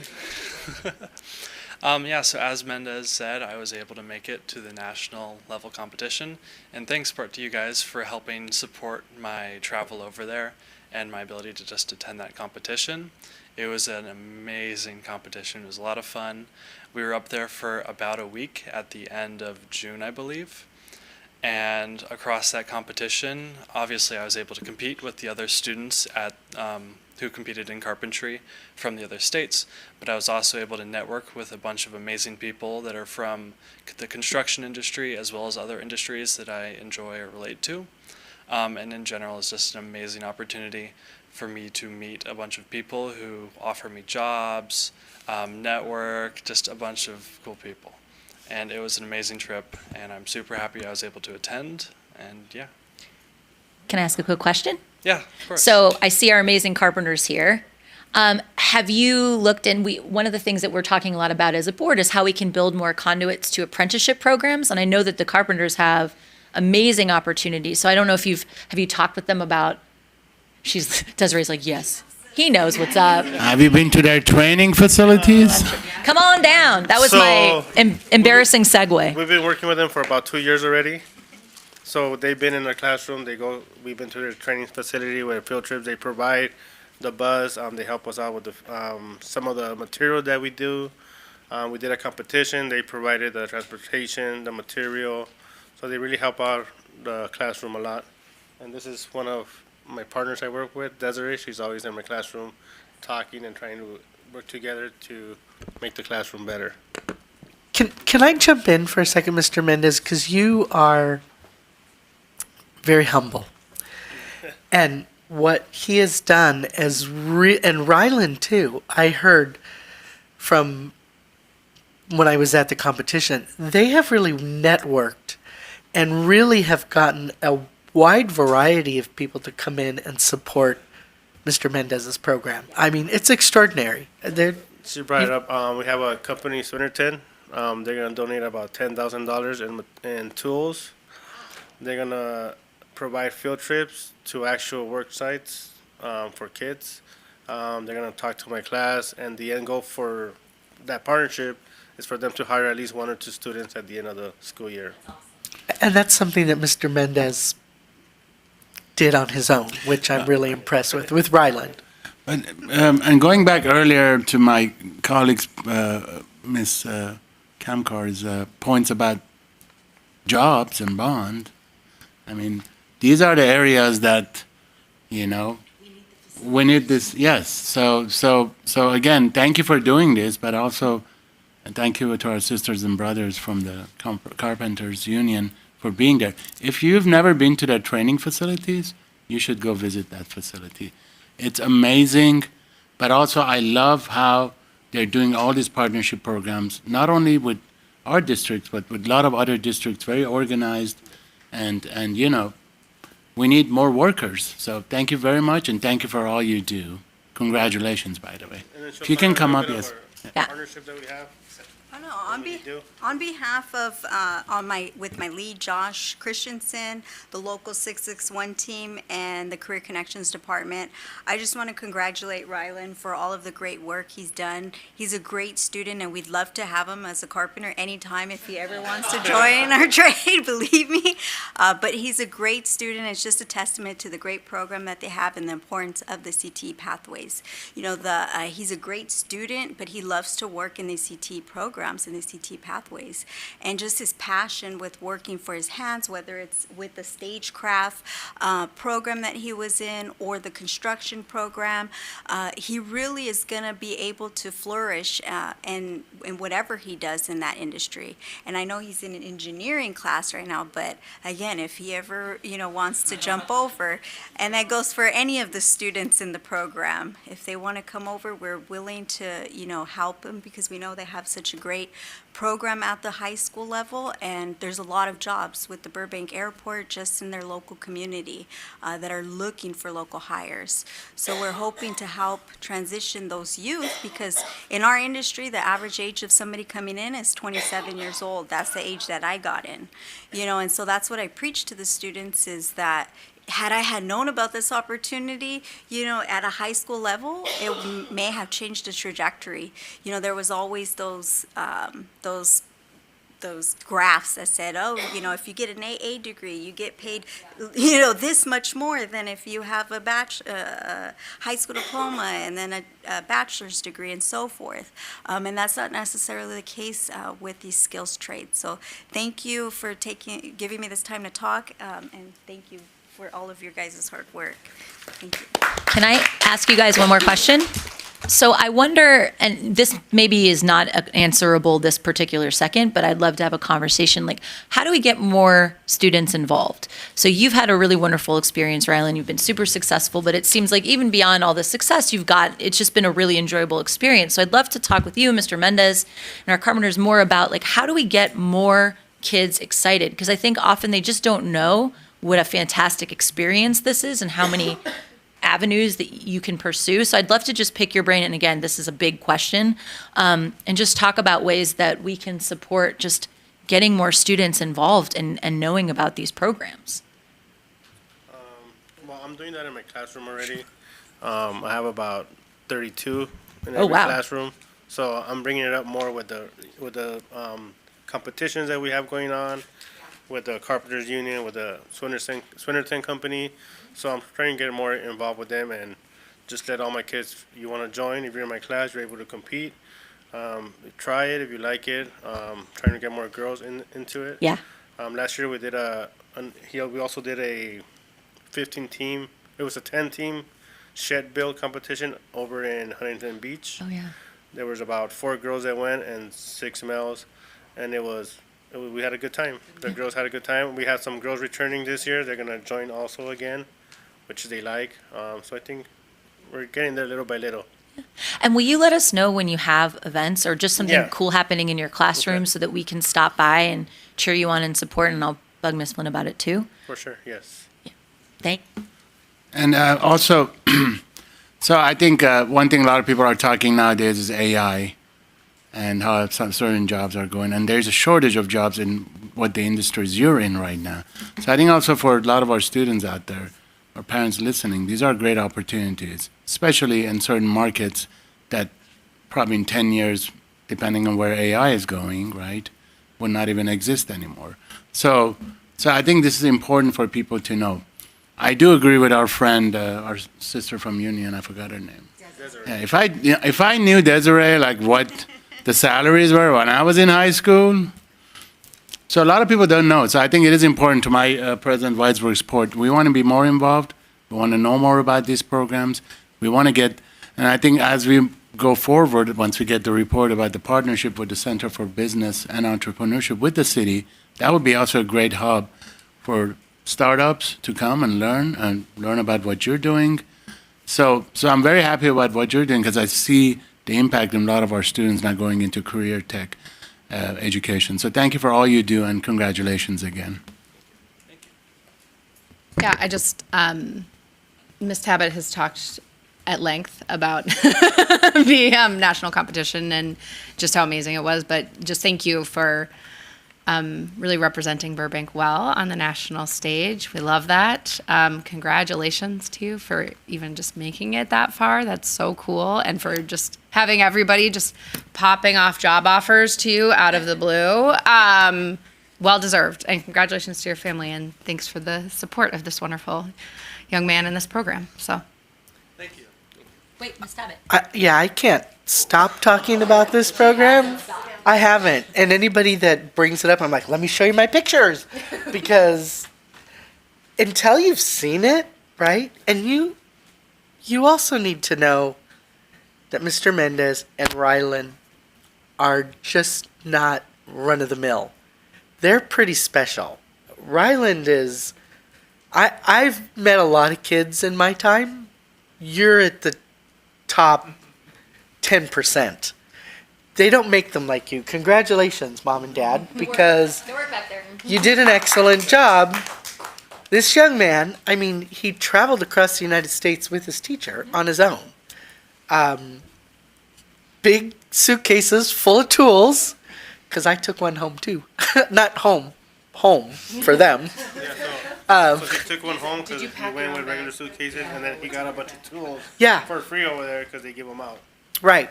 So I said, well, I'll take one because I get a free second suitcase. So 69 pounds of tools. Wow. I brought home in addition to what you guys brought home. But Ryland's a particular kind of student. It's not enough for you to want to be an engineer. I'm sure your grades were outstanding and you got into a top engineering school at Cal Poly, correct? Moving in on Sunday. Nice. What kind of Nice. engineering, by the way? Oh God. Okay, So, there you go. but he says, I want to learn how to build I want to learn how to build what I'm going to be in the industry I'm going to be working on. And I've done lots of housing flips and remodels of my own house and my parents. My father was a contractor. So I've seen work. 18 years old, 17 at the time, 17 years old, came in 21st out of 48 nationwide, which is huge. This is the top of the top. When you see Ryland's work, I've seen old men who do the kind of quality work you do at your age. Seams fitting, ends fitting, smooth, at a cap ridge where everything fits together. It was quality. It was really quality. And I was impressed. And then when you listen to him speak and you listen to Mr. Mendez talk about their passion in developing these programs for the kids, how do I stop jumping up and down about these kinds of things? I know I'm ad nauseum. People are like, "Oh, here she comes again. She's going to talk about skills." I don't know what you all did to her, but I'm telling you that she was calling me She was calling me from your event and on the phone, and I'm like, who is this? What is going on? Is she? First of all, I love to see kids succeed, right? And you're a success story. And then you walk around that huge hall, and there's all these top kids from all across the United States doing what they love to do. I mean, there's kids working as welders, and they're creating artwork with welding. There's plumbers. There's electricians. There's HVACs. They're kids. Broadcasting, culinary arts. Looks like, And it's- sounds like you need to go back to that. Oh, I need. So it was at a board meeting. Sorry, I keep talking. I'm sorry. It was at a board meeting. They're like, when they came to do the presentation on skills, they're like, we don't have anyone to be our admin to go with us. Will you go with us? I'm like, you don't even know me. You don't want to go anywhere with me. But I'm like, let me ask. Dr. Paramo said, sure, because you two, I don't think he would have just let any people go, but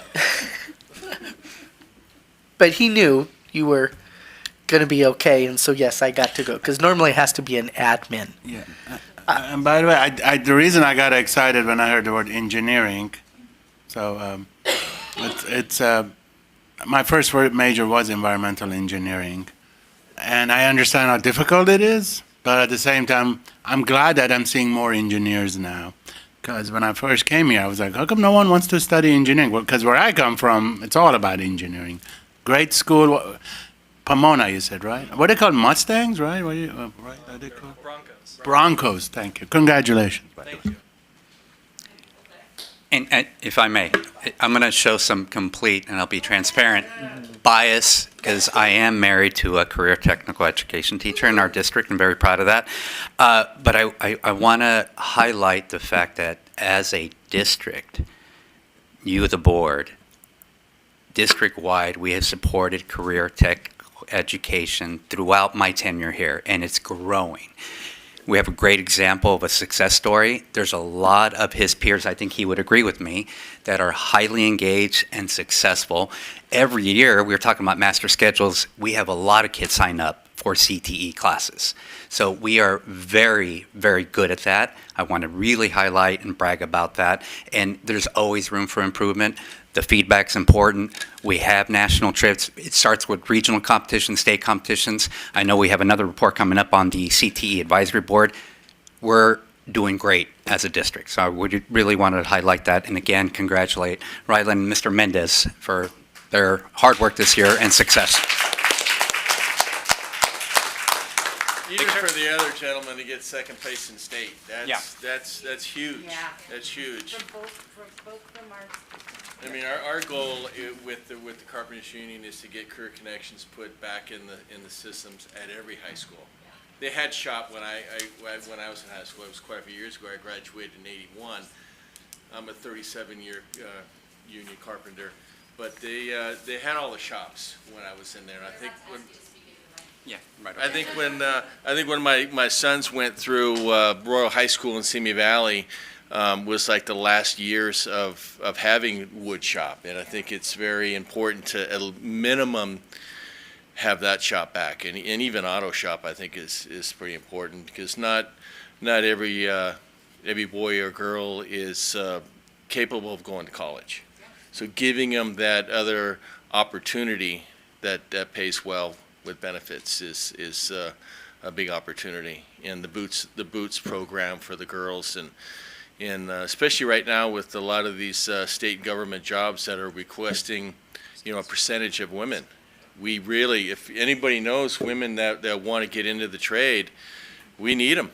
We need to fill those spots, and especially at Burbank Airport, it's an automatic job with what's going on at Burbank Airport. So send them our way. You guys have Desiree's information, and pass it on. Definitely need the women in the trade. Picture. And then just real quick, my biggest highlight is like when we went to state. Usually you get the same schools that are competing every year. The same schools win. It was our first year doing construction. We go with my two boys, first and second. Everybody's like, what school are you? Where you coming? Where are you coming from? Like Burbank. Like, really? So they were all surprised. Like, their first time there, and everybody was all shocked. Like, Apple Valley usually gets it. Fontana gets it. They're the ones that get first and second most of the time. And It's not just choir. No. It's not just our broadcasting. Yeah. It's not just our, it's just, and we are so lucky that we've got Jerry. Don't go anywhere, taking a photo. We have the family join us too. You'll be fine now, you got an integration on that.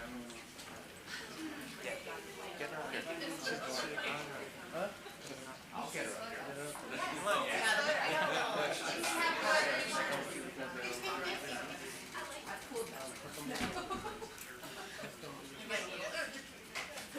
She'll take it, Cindy will take it. Stand by my friend, Mr. Mendez. I'm so short.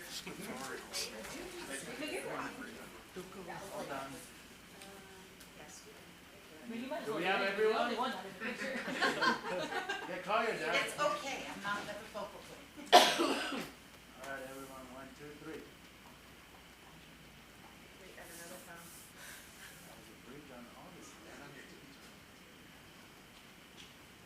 Oh, wow.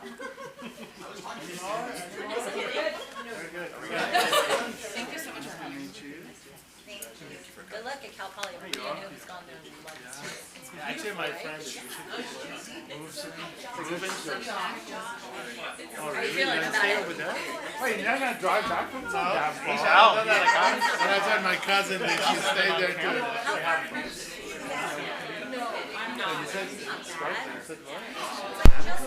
No, it's not. That's all khaki. How's your khaki? Good? Proud. Very proud. My sister and my brother live civil engineers. I love it. I used to work at Harvard. Keep in touch, okay? Let me know what you're doing and how it's going. Just remember in Las Vegas, we got an international training store that's a million square foot shop floor. They teach robotics, they got underwater welding tables for welding. He really carried himself well. He did all the right things. San Pedro Harbor and LA Harbor. I was impressed with you. I would be proud of you if you were my son, so you did good. So I asked him, so maybe through you, however, keep us updated on what he's doing, because there's some kids that, you know, that come through your life that you're like, oh, no, you know, you're just one of those kids that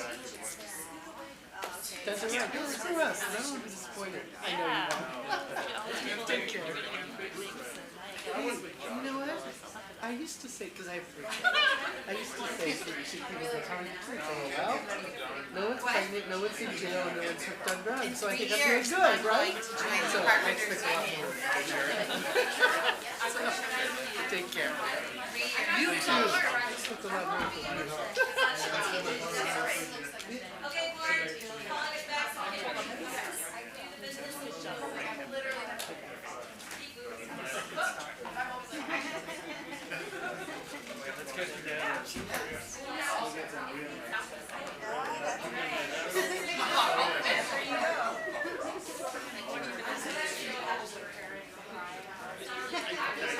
Thanks, next year. That's fortunate.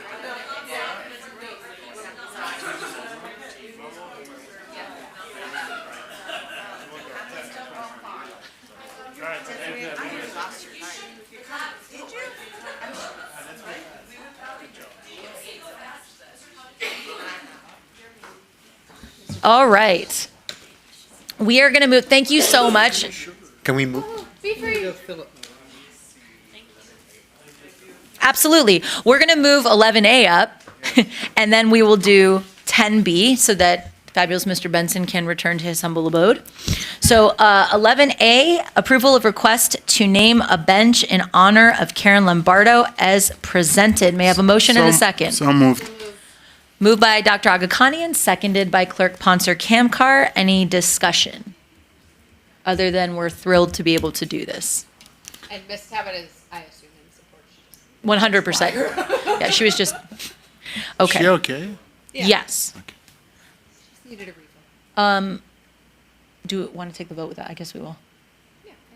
We can add her. We can add her. Okay. All those in favor, say aye. Aye. Seeing no opposition, motion carries 3-0 with a letter addition if we can do that. If not, no worries. Thank you so much for being here. Please thank everybody involved, and please let us know what we can do to support. You need no GoFundMe. We can help fund me. Thank you. You're welcome.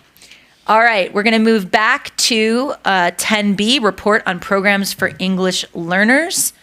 Dr. Knapik. Thank you for that. Thank you, Dr. Weisberg. This evening, Ms. Goldenberg and I are going to be presenting to the board an update on our English Learner Services program, and we have a short slide presentation. This is part of a requirement from federal program monitoring that we do update the board on English Learner Services in relationship to the District English Learner Advisory Committee and English Learner programs in general. So I'll invite Ms. Goldenberg to the podium, and then we'll do a short presentation.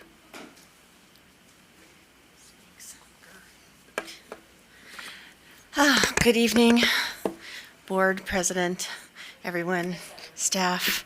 I know I'm tired. Sorry. Is it on slideshow mode yet? Looks like it's not.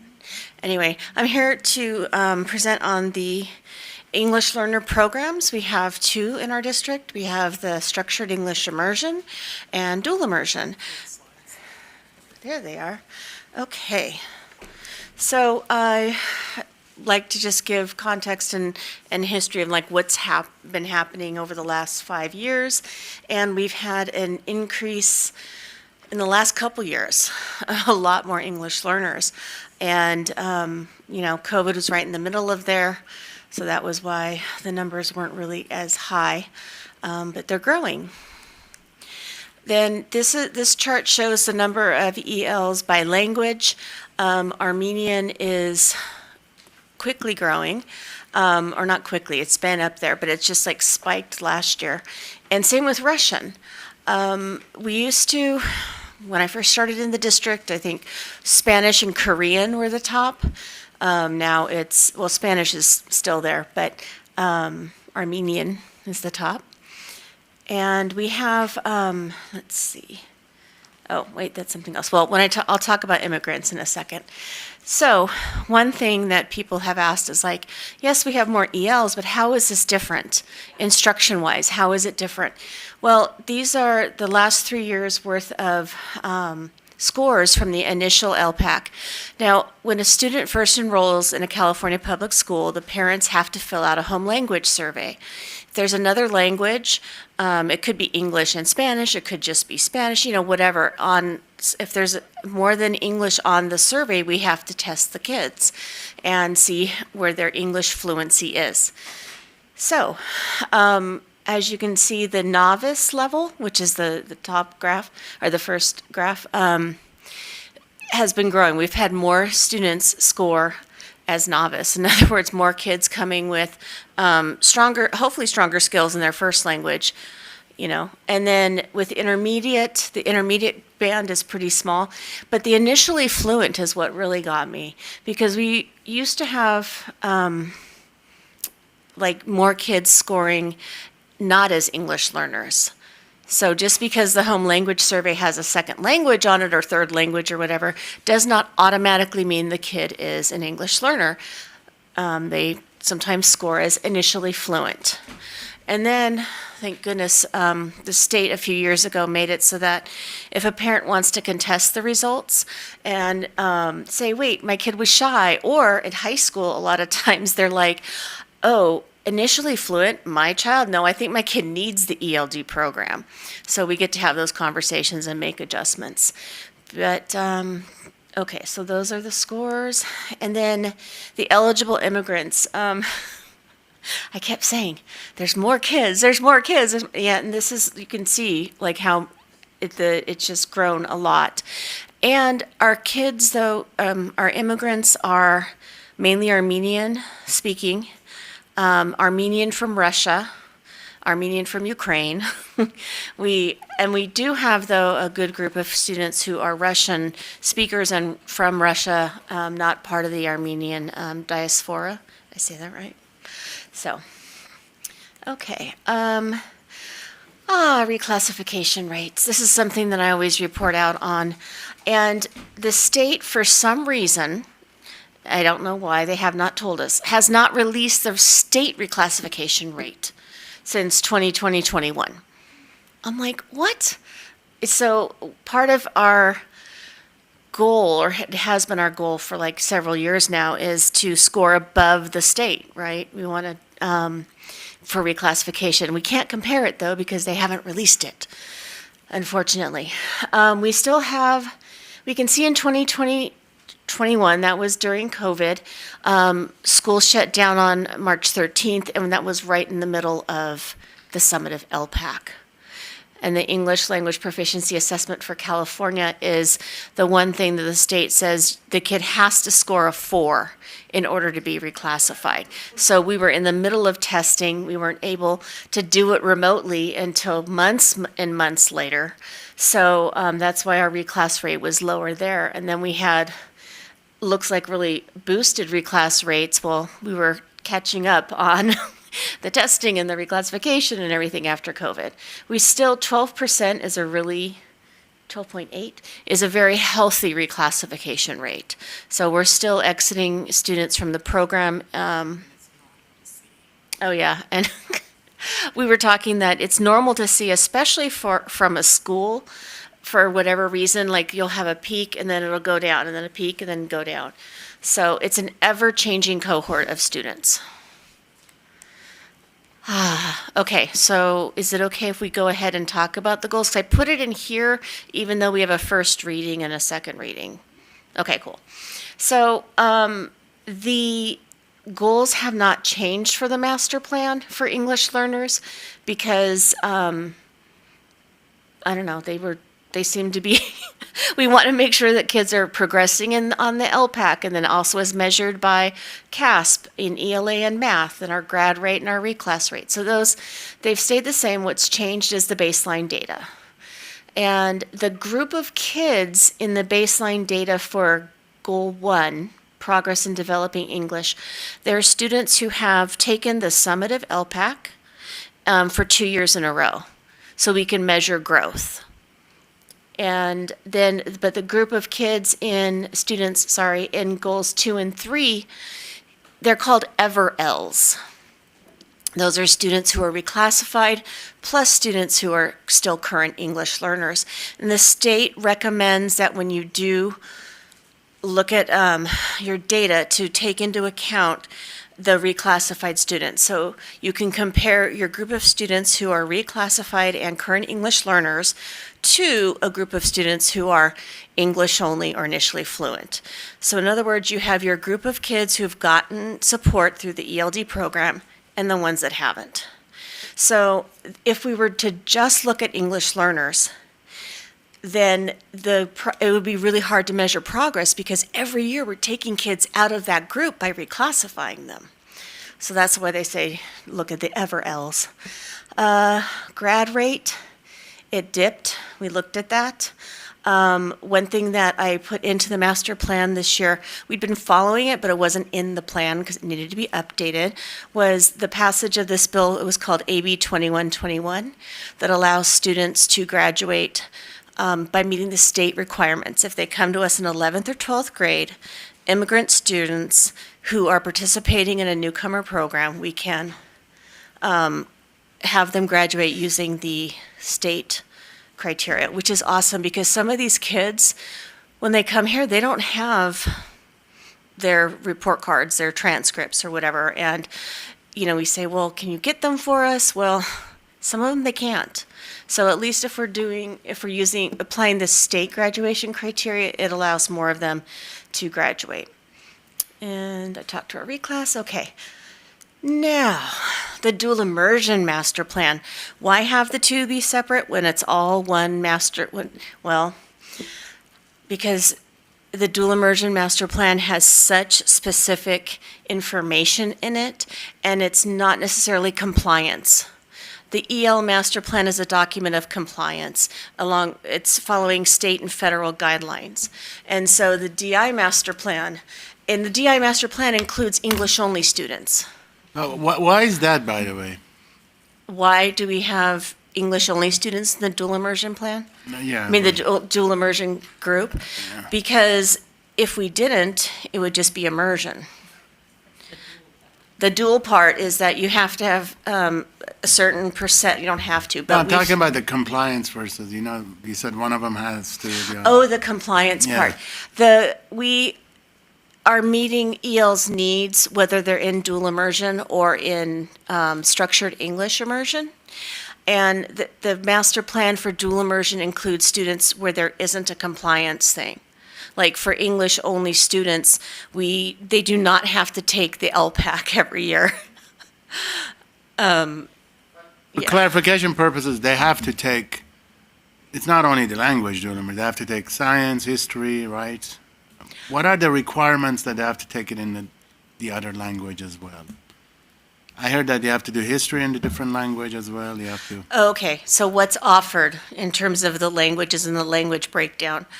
It's 90-10, so 90% Spanish starting in kinder, and 10% English. And that 10% English actually is a compliance thing because we have to offer designated ELD to our English learners. So that's why we have the percentages the way we do. And then there's 80-20 in first and second grade up until fifth grade where you have 50-50.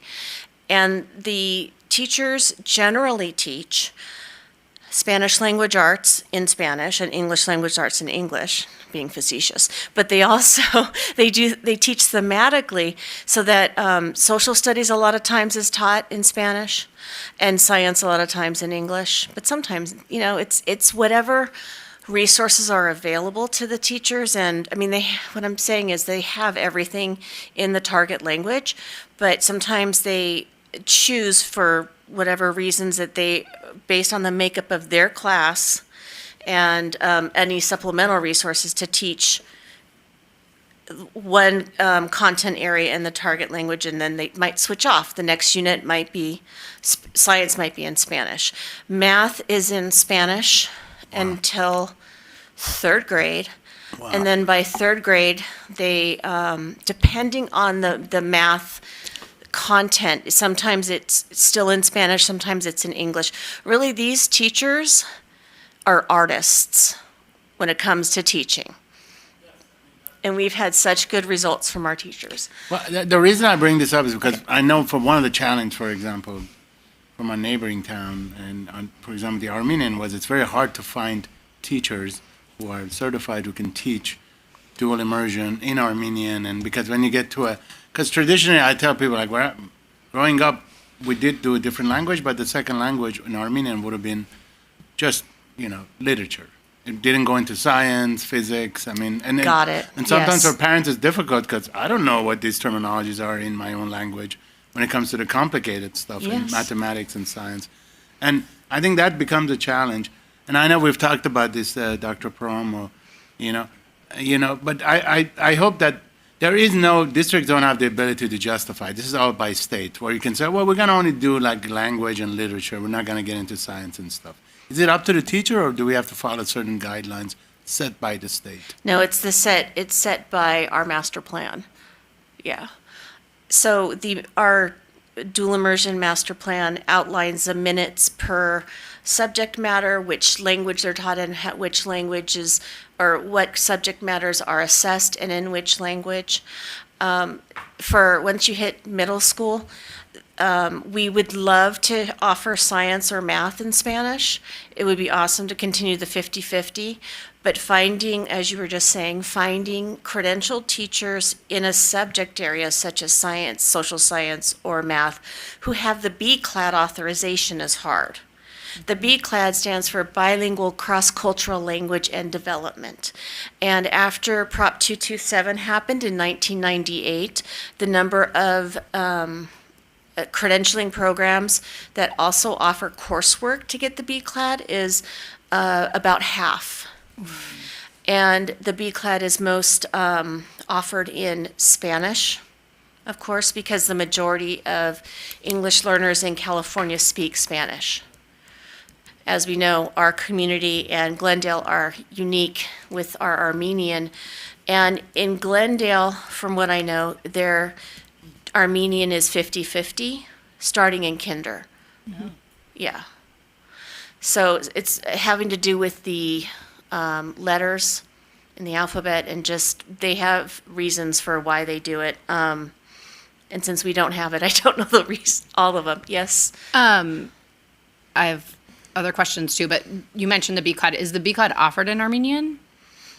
Coursework? I don't know about coursework. It is. Okay. Thank you. Can I also ask another clarifying question? Yes. So on the slide with the eligible immigrant count, that's not like that, it's obviously not that current year's immigrant, right? But is it like at any point, like they were not natively born in the United States, or is it they immigrated within a certain time period? Like, what's the definition It's 3 there? years. Within the last 3 years. It's any pupil ages 3 to 21 who is not born in the U.S. or Puerto Rico. Okay. Or Washington, D.C. They say the 50 states, Washington, D.C., and Puerto Rico. Okay. So, so that's why, like, if students attend preschool at age 3 in the U.S., say they're born somewhere else and they come here as infants and then they're going to preschool, when the parents note that in Aries when they're registering, then the timeline starts from there. Like, it starts from preschool. And so then we only count them as immigrants for about 1 year in our district. So. Okay, interesting. Thank you. One more. There we go. Okay. So back to the goals for the DI Master Plan. Goal number 1 is about developing proficiency for our English learners as measured by the LPAC. Now, I showed you what the rate was for English learners across the district in becoming fluent, in showing growth on the LPAC. And it was 57%. If you look at the English learners in dual immersion, it's 83%. So that's great. It's like we tell families you don't have to lose a language to gain a language. And I'm happy that our ELs are doing so well in that program. But then we look at everyone, and let's see how their proficiency is in Spanish, and we use the FLOSSM, the Foreign Language Observations, I can't remember all of it, but it's a matrix. And the teachers administer it in K through 5 twice a year, middle of year, end of year, and just to see like how are their oral skills in Spanish. And so as of the end of this last school year, 81% of students had increased or had met the proficiency goal in fluency on the matrix after, I can't remember, it's like within 5 years or something. Like, we give the kids time, we don't expect it to be overnight. And by the way, the data from the baseline was this last school year because we were going to bring forward the dual immersion master plan for a second reading earlier, but it kept getting postponed. And so then we still had work to do with parents and whatnot, still had revisions to do. So, and then we were going to present it in June, but the agenda was super long. So I'm like, ooh, that's perfect. Let me get some data from this last year. Just a quick question. So we have 3 different items on the agenda. So we have what's happening right now, 10B. Are we having separate reports on English Learner Master Plan and the second reading of dual immersion? Or is this all conflated into one? All in one. So, okay. Just clarifying question for myself. Thank you. Okay. The third goal is about achieving, meeting the criteria for biliteracy attainment. At the end of 8th grade, 86.4% of our students have reach that attainment, and that's measuring both Spanish and English. And then goal number 4 is about the seal of biliteracy, and it says TBD. And that's because those students are currently in 11th grade. And the seal of biliteracy is what's awarded at the end of 12th grade. So we're assuming it will be 100% of students who take AP Spanish Language and AP Spanish Literature in the dual program will get that award. We've had a 100% pass rate, I believe, last year, right? Yes. In both AP Spanish Language and AP Spanish Lit. So anyone who is has been in the DI program and took those 2 classes has already met one criteria for the biliteracy, for the seal, but they also have to meet the English criteria. So there's multiple ways to meet that, and that is what's in the master plan, the pathways for that. Go on. Okay, so I know this is probably, I could have taken out those 2 slides. It's just, but the other part of my annual report to the board is to talk about the District English Learner Advisory Committee. The role of DLAC is to assist in the development of the EL Master Plan, which is why I just went over those goals. You know, it fits together. And so at a DLAC meeting, there is a lot of talking from us, but we also have parents who will stop us, ask us questions, make suggestions. And so that all becomes, input into what we're doing. They weigh in when we conduct a district-wide needs assessment, and I'm going to show you that data in a second. The development of a plan to ensure compliance with applicable teacher and paraeducator requirements. We basically just explain to them what the criteria is to have a CLAD or CTEL now, California Teachers of English Learners, and what the paraeducators' requirements are, and they have a chance to ask questions and to weigh in on that. And then, of course, they review and comment on the reclassification process. And we use part of the time in DLAC to talk about LCAP, because that's like a perfect group to weigh in on what's happening with LCAP. So, this is the needs assessment. So, I was so thrilled. We have now 33% of families responded, which is up 5%. I know it's still not like the best. We'd love to have 100%, but we're happy that we're getting more and more families to give us feedback. So, I always like to look and say, okay, was this all elementary? Was it all middle school? Was it all high school? So the distribution of English learners based on, K5, 6, 8, and 9, 12 is 56% elementary. Well, out of all the responses on the survey, 59%. So it wasn't like overwhelmingly from elementary. In high school, it was exactly even. Middle school was pretty close too. So it's like, phew, you want a good cross-section when you're doing a survey. So the questions that we ask haven't changed too much. It's, do you know the purpose of the home language survey and the purpose of the initial LPAC? And the thing that I really am interested in is, do they know how students receive designated ELD? Because what's the point of having the program unless you know what the instruction is? And then, of course, reclassification, everything's in the 90s except for whom to contact at school. Which is funny because now that COVID's over, we've been in without masks for a couple years, we're thinking that people would know who to reach out to. So that's something we can work on. Can I ask a quick question about that? No, just okay. kidding. Good day. Of course you can ask any question. Don't say that.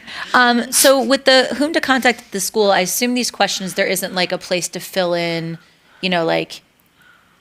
more information other than checking yes, no, whatever. Oh, no, there is. So have we learned anything in regards to that can help us sort of address the lack of awareness in regards to who to contact? Unfortunately, not with that question, because the area where they're allowed to write more input usually has to do with the program itself. I wonder if there could be a way moving forward to add something that just simply says, like, what would help you, like, what would be a tool to help you best know who to contact? That's terribly worded, but I think it could be, I mean, because this is something, if I remember correctly from previous reports, we've also had an issue with. And I feels like that's a good problem to have because it's a fixable problem. So it would be interesting to know if someone cared to respond, like, oh, I would love to get a directory or a blobbity bloop. And then you can say either, well, we already do that, or we don't. But it could be helpful in figuring out how to accurately address the issue. Yeah, that might, oh, sorry, go ahead. We can do a direct email to the families too, from Yeah. each of the ELD specialist coordinators and have them I mean, I leave it to you guys. I just wonder if that could help us. multiple times. Yeah. Yes. Yeah, I was thinking that might also be a good agenda item for DLAC, right? And talking through like, what's the why behind this? Is it some sort of staff turnover? Is it navigating the website? Is it, I have a question, but I don't know who I know who I can talk to most of the time, but I don't know if this question pertains to them. Like, it might be a good place to Yes. dig into the why with them. Yeah, that's perfect. Thank you. And I'm writing it all down. Okay, the last, I don't know if it's the last question, but one of the last ones was, has it improved my child's skills? And 84% totally agree. 14% are like, neutral. 1.6% disagree. And the majority of the people who disagreed were the ones who wrote comments on it, which was perfect because that was a great opportunity for the site ELD person to contact them and talk about it. So talk about what we can do better. Okay. Is there a way, obviously, I think there's sensitivity in making that feedback public, but I think it'd be great if there's a way for us to be able to see, what some of the feedback that are being provided in the very small percentage of people who disagree with that statement.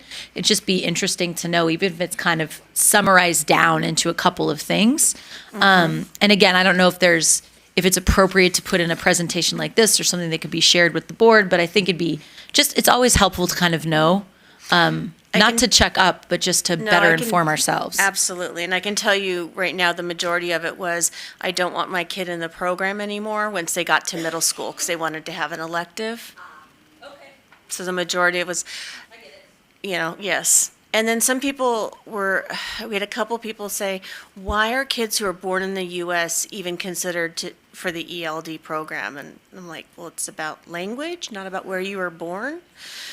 So it goes back to education, educating people, and yes. So those are the two main things. So for parent, these are what they would like to know more about. The top thing, this was, sorry, we said we have Title III English learner money from the federal government, Title III immigrant money, and we have LCAP supplemental. And so this is how this is what we're thinking in terms of programs and supports, and the parents, they all agreed on everything. They're like, yes, we definitely need academic interventions, some supplemental teaching materials. And then when it came to parent ed, it was funny how, like, from kinder through 12th grade, they all wanted to know about how to help their child with reading and math. Yeah. And then once they're in high school or middle school, they like to learn about grad requirements and middle school electives, and then college information. And then some of the Title III money that we spend is for professional development, like with Project GLAD that we had this last summer, and we continue to do that. We have a theater arts integration for middle school and high school. We got the Golden Bell for that, right? So, yeah. Okay. I think that was it. Yes. Thank you. Questions from my fabulous colleagues? I kind of asked mine as we went. Thank you for this. I know this is a lot to put together, to sort of boil down multiple complicated programs into one thing, so thank you. You're welcome.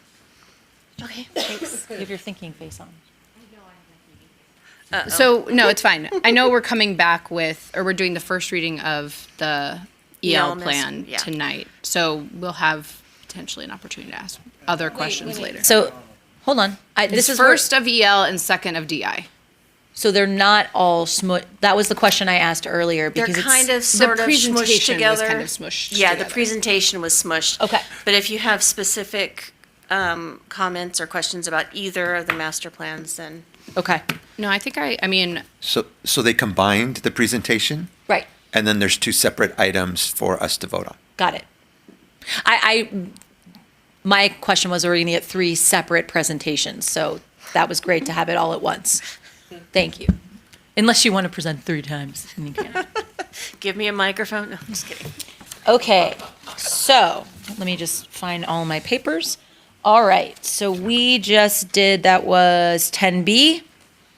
We are going to move on to 11, new and, you good? New and unfinished business. 11A, oh wait, we already did that? I lied.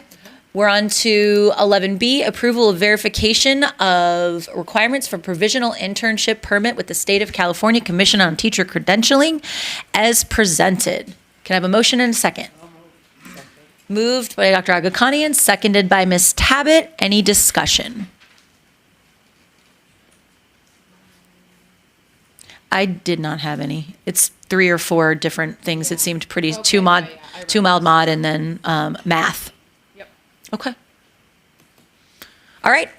All those in favor, please say aye. Aye. Seeing no opposition, motion carries 4-0. Move to 11C, first reading of the English Learner Master Plan as presented. What? do we move a first reading? No. We don't.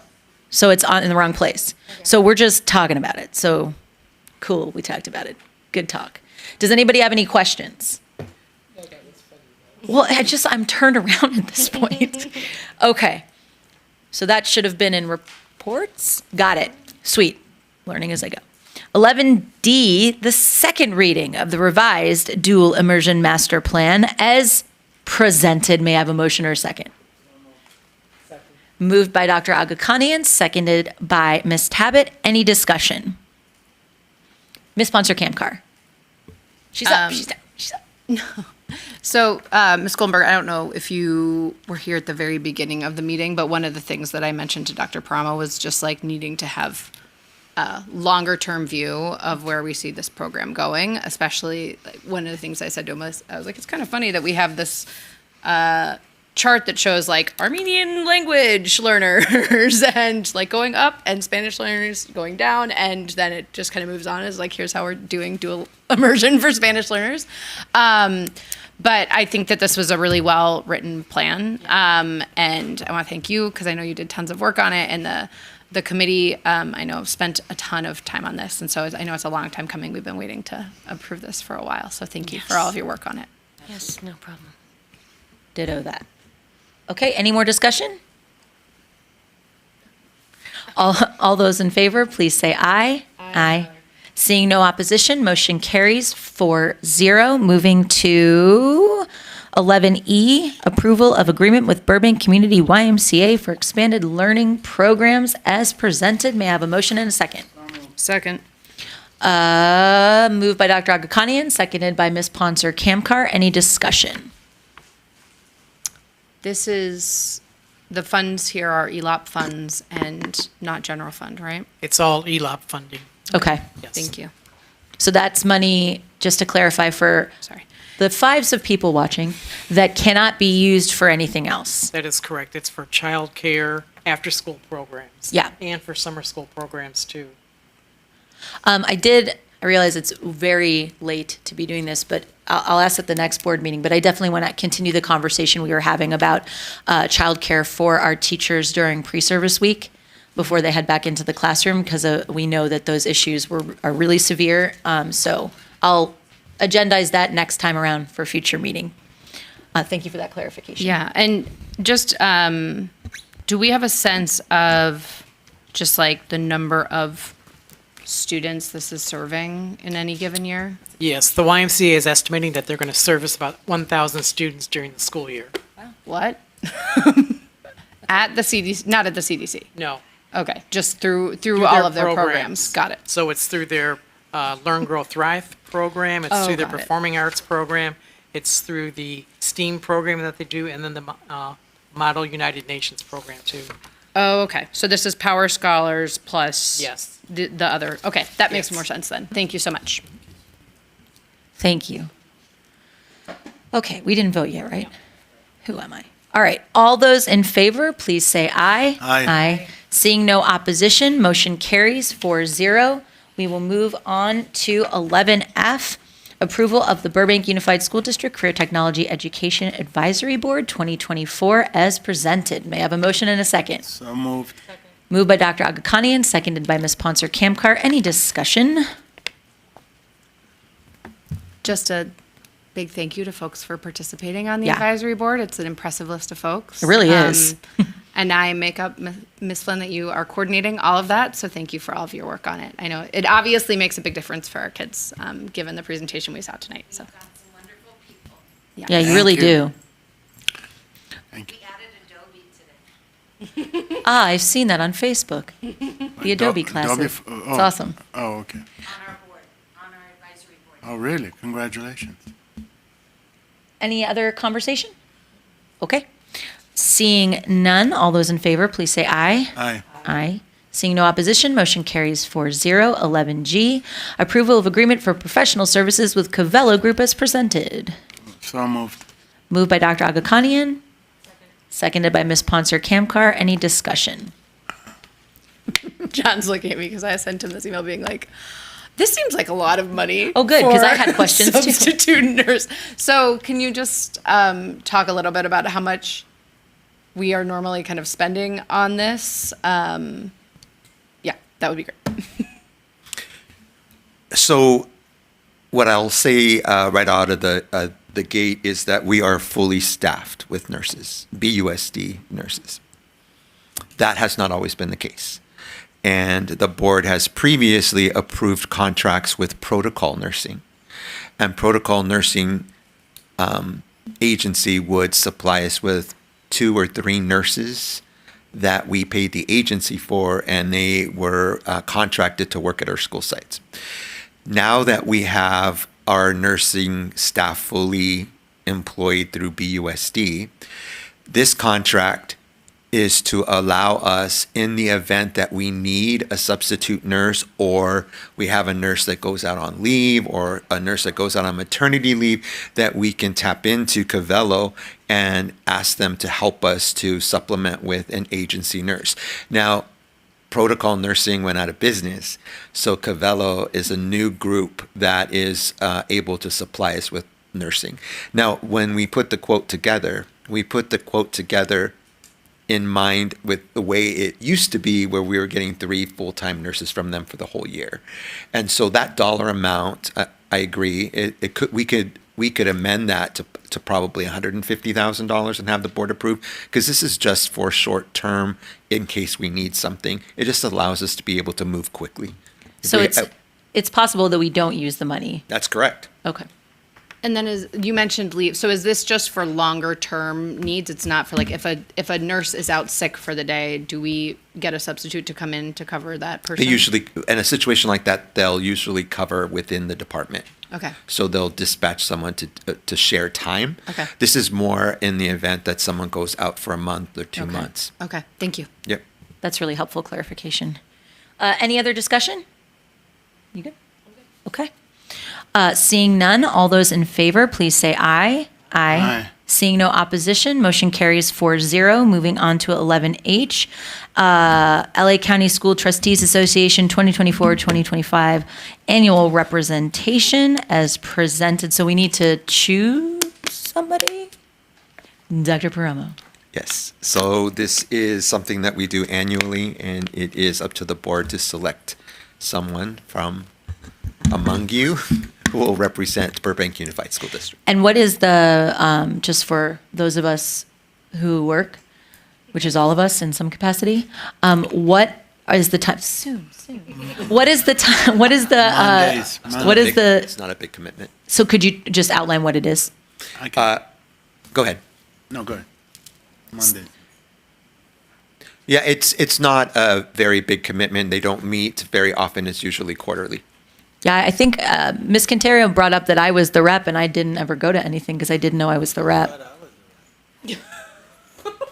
Well, then I want to be the rep.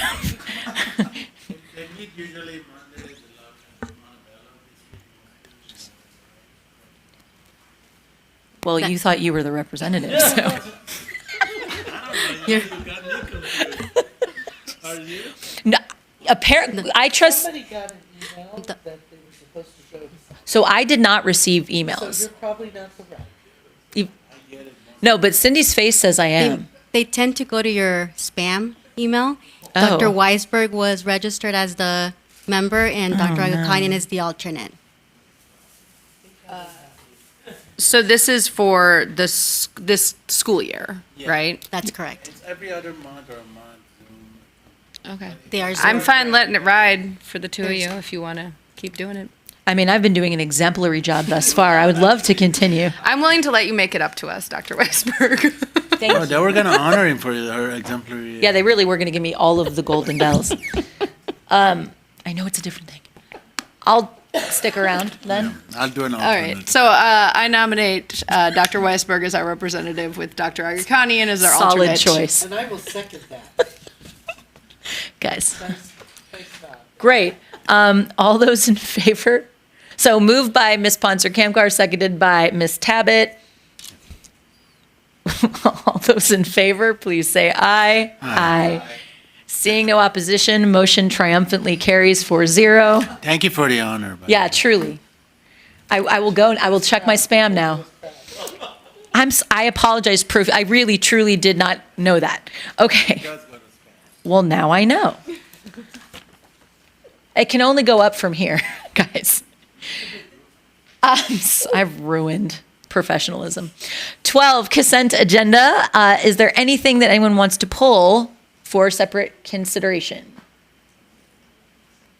Okay, I need a motion and a second, wait, to approve items 12A through 12X as presented. So moved. Moved by Dr. Agakanian, seconded by Ms. Tabbitt. All those in favor, please say aye. Aye. Seeing no opposition, motion carries 4-0. We will move to reports from board members. All right. 13, who has some things to say? Ms. Tabbitt. Yeah, you're allowed a night off, though. Yeah, I know.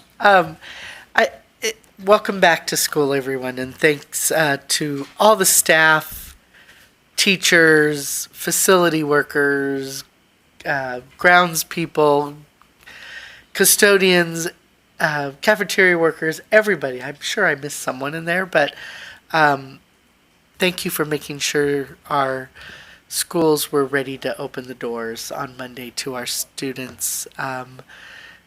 So much rides on you doing your job every day, so it's greatly appreciated, and here's to a great school year going forward. Yeah, thank you. Thank you. Ms. Ponser-Kamkar.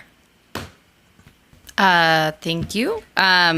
Happy first week of school to all who celebrate, which is definitely everyone in here.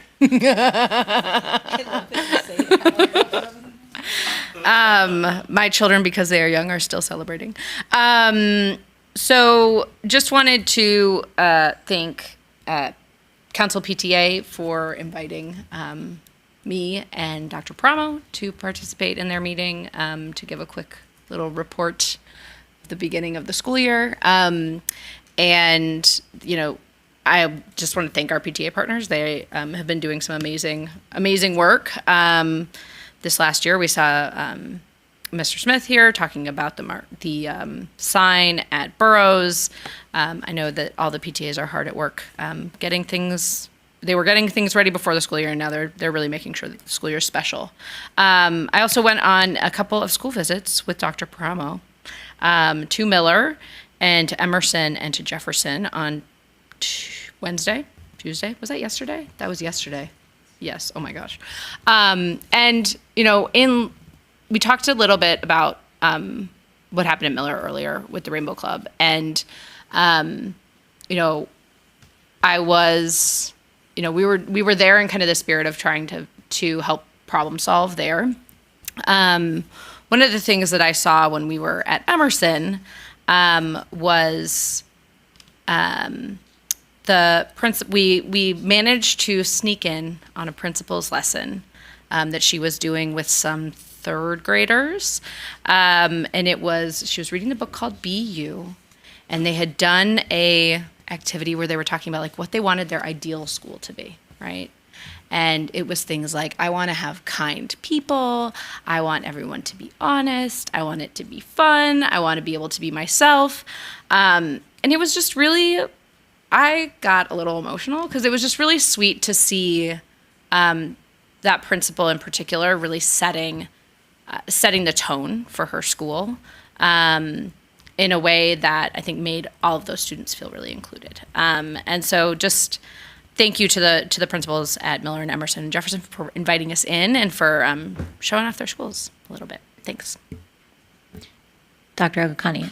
Thank you, Madam Chair. So this being the first week of school, so we have a 7th grader now in, I'm sorry, in 2 months he's going to be a teenager, so God save him not.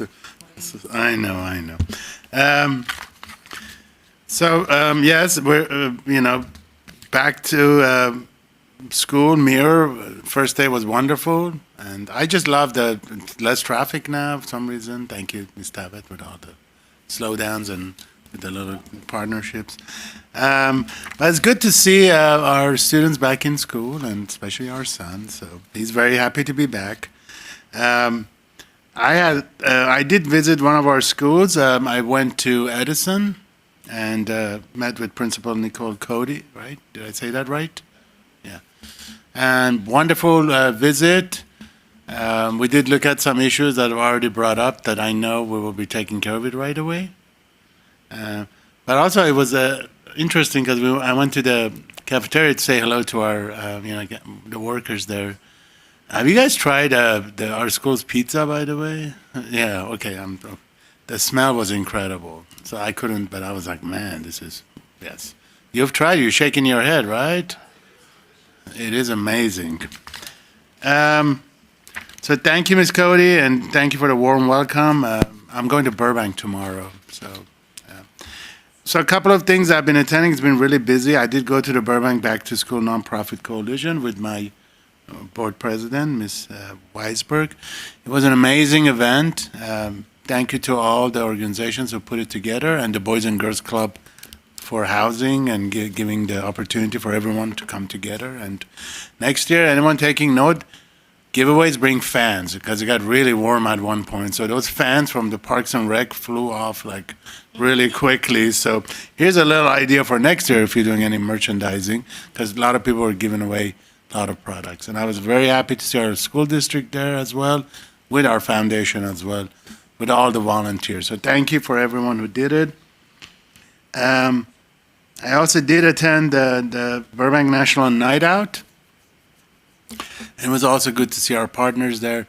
And I was so happy to see, I won't mention the last name because privacy, but this is a gentleman who went to Burbank High, Armenian gentleman who used to work at Crunch, and he wanted to be a police officer. And thank you, Burbank PD. We made a couple of calls, and guess what? I hadn't heard from him for 6 months, and boom, there he was. Now a new Burbank police officer. So, but again, just for privacy reasons, I won't mention them, but congratulations, you know who you are. Also, I did go to the Chandler Pathway 20th anniversary. It was yesterday. So those of you who don't know, the Pathway has been there for 20 years. And I want to take this opportunity to thank our former mayor, my dear friend Marsha Ramos. She was part of that, and I'm aging myself now, but our team kind of got started early on this with the project when I was working for Majority Leader Daria Fromer, and I mean Charlene remembers. Yes, she does. Yeah. No, but I was so thank you, Daria Fromer, former Majority Leader, working with the city. Thank you, Marsha, and all the people. That was part of the vision of connecting. And I know it's been 20 years, but there was a lot in making to get there. So those of you who don't know, I did work for the Majority Leader for that period. But Daria Fromer, if you remember him, Charlene. So it was really good to see this program, but they're thinking about other ideas about expansion, how do we can work with the city when it comes to the bike pathways and all that fun fact. So more bike paths, and congratulations to the city and all the people who made this happen, and to all of our parents. Out of curiosity, are we going to have our PTAs come back to do the annual membership? Is it always at the beginning of the year? And you know how they come and talk about the PT? September, okay. And thank you, Madam Chair, that's it. Okay, got a few. I'll go quick. Again, a thank you to Desiree and Josh and the entire Local 661, the Western Carpenters Local, for their support of Skills USA. Super awesome to see Desiree here tonight.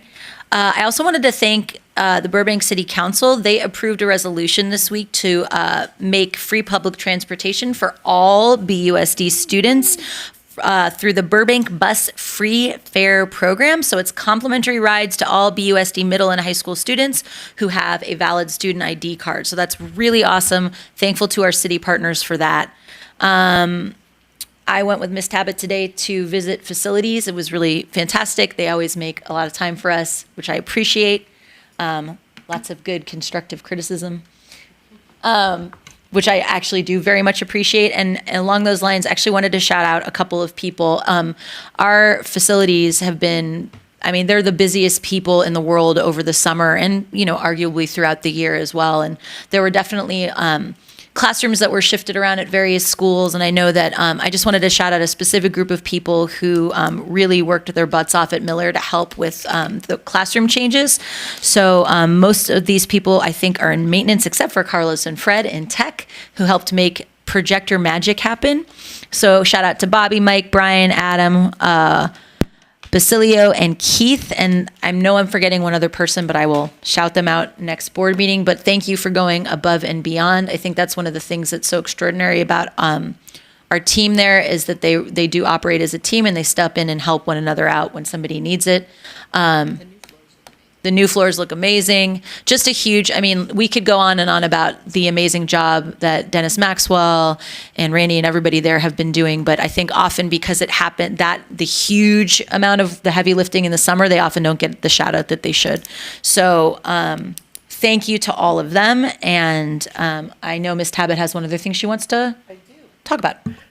Dr. Agakanian jogged my memory. Our friend, Romik Hakopian, with the Burbank Armenian Association and the Burbank Police Commission. One of my favorite topics is safe driving. They are kicking off the driver safety campaign next week. It starts August, or the event, I should say, is August 22nd at 6 p.m. At Community Chevrolet.